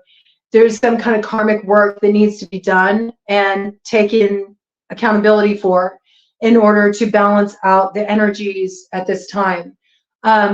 Darkness, light, they both play an essential role. We need both in harmony. Without darkness, there can be no creation. Everything that you see, all the beauty of the stars, all the light and gloriousness of the heavens, the moon, the sun, wouldn't exist without darkness, okay? It takes darkness, it takes chaos to birth a star, right? This is very, very true. Love and finding all lost souls by way of walking through the darkness and bringing love of peace. Yes, this is beautiful. Okay? So this says, God who supports the universe, fortune and fame, fulfills any request. Now, I want you to look here. We need to talk about prayer. Do you see what this angel is doing? This angel is on bended knee. This angel has a platter here. This angel has a platter that's full of fruits and all kinds of offerings. So this ancestral piece has been coming in. You need to give thanks for your ancestors. You also need to give thanks to the earth and give some kind of offering. This should be informed by your own heart. This is not up to me to tell you how to do. Your own spirit will inform you of the appropriate offering. I think that you should really consider this before you make this offering. I think that's why it's coming in. You will make this offering on the 29th, all right, with that supermoon in Aries. Aries is holding up the North Node, which is destiny. So to unlock your destiny in good faith, you need to make an offering to your ancestors, to the earth, and also to spirit. Because a lot of times when people pray, they pray asking for things. Take. And we're trying to unravel this spirit of greed. So this is about you instead praying with the intention of pray with gratitude. From here forward, when you're praying to spirit and when you're talking to your ancestors and when you're connecting with nature, nothing but gratitude, giving back offerings, praying with gratitude. Thank you so much for this beautiful sunrise today. Thank you so much for giving me another day of life, another potential, another possibility. Thank you, Spirit, for that beautiful person who crossed my path and smiled at me just when I needed a little kindness, okay? I know all too well what it's like to go through trauma and for it to be really hard to find reasons to be grateful. I know what it's like to be in poverty. I know what it's like to be in a place of deep, deep ill health. I know what it's like to face death. I know what it's like to be homeless. I know what it's like to be raped. I know what it's like to be silenced. I could go on and on, okay? I could go on and on.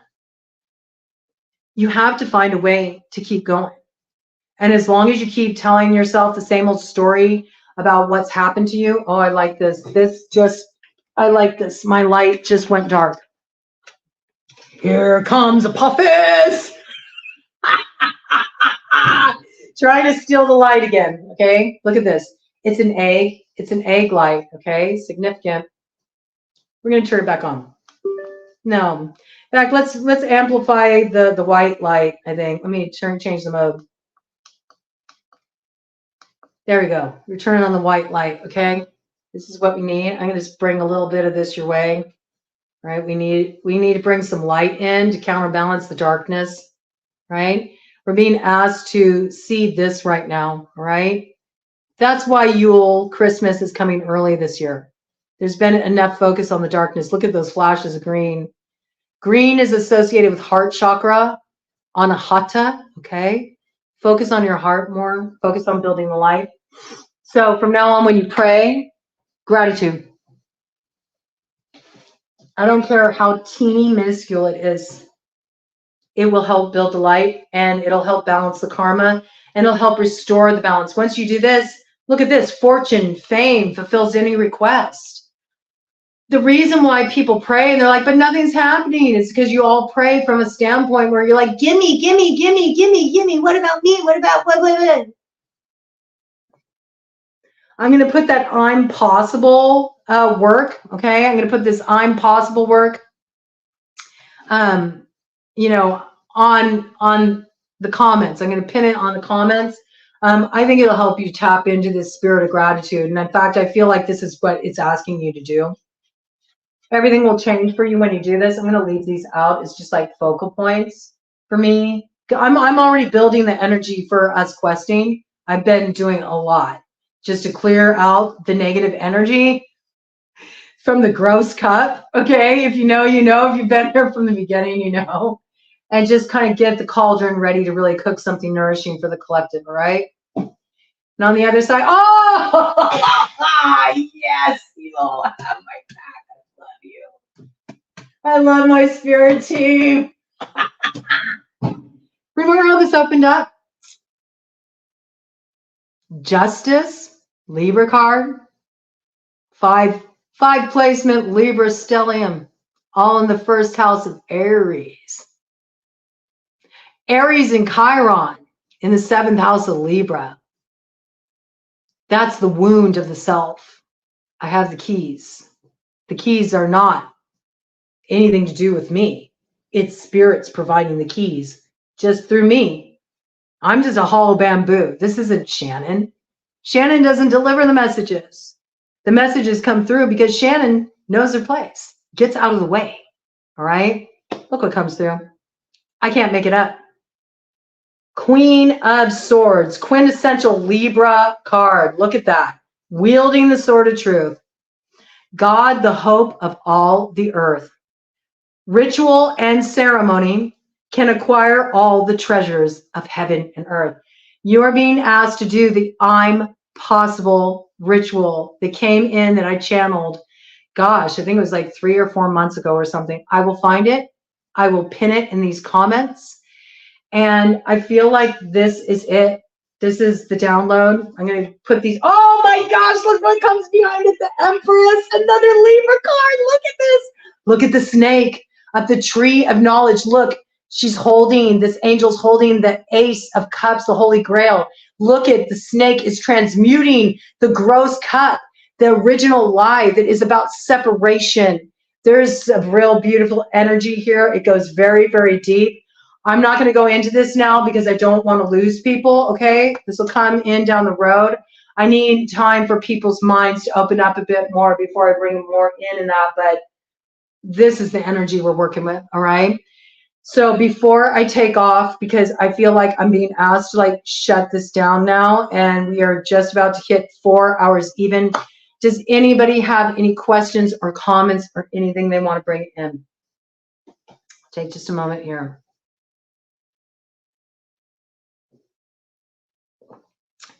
Please be patient with me with timestamps. I will get them up. I kind of feel like people should listen to it all the way through, though, even if they have to take it in segments. No, but they'd only know that if they listen to it. But maybe that'll be an educational moment if they piecemeal it and just tune in for the read. I don't think I'm going to put the closing in, okay? So we good? Everybody got what they need? All right, I'm gonna go ahead and log off. I'll be bringing in a couple shorts later on this evening that will also support you and help build the light as you move through this week. Again, subscribe. It really helps the channel. It's a free action and makes a big world of difference for me. Please encourage other people to subscribe. If you feel like making a donation to the channel, I ask you please to use the links that I have posted at the top of the broadcasting page, the one for Venmo and PayPal for Cobra's Medicine Bag to support donating a Panchakarma to one lucky individual annually at spring. I would really, really appreciate it. Yes, please. It makes a difference. I'm not kidding when I say I only have $400 to my name. The $400 keeps, replenishing, but there's certain things that I really need right now. Like I really need a bed so I can get a nice rest. I need to move out of poverty so I can feel inspired and motivated to continue to move forward. So any support that comes in is greatly appreciated and will be put to good use and will further the work I'm doing and further the work that all of you are doing, because we're forming a family here, a unit that's all focused on unity at this point. And I would just really like to see supportive community building around this kind of spirit of what I'm bringing in. All right. I think that's it. I'm being called to wrap it up. So thank you so much to all of you who made the live. Thank you so much to all of you who will make the replay. You're every bit as much in the mix of this. And I'm very grateful for all of you. And I'm very excited for the 29th and the way we're going to kick everything off. I am going to take this remaining time after I post what I post today. I will not be posting again until I come back on the 29th, all right? And then I'm really going to hit you with something special. And I love you all. I believe in you all. And thank you so much for being part of this experience and for journeying with me. Let's build a light. Let's make it happen. Take care.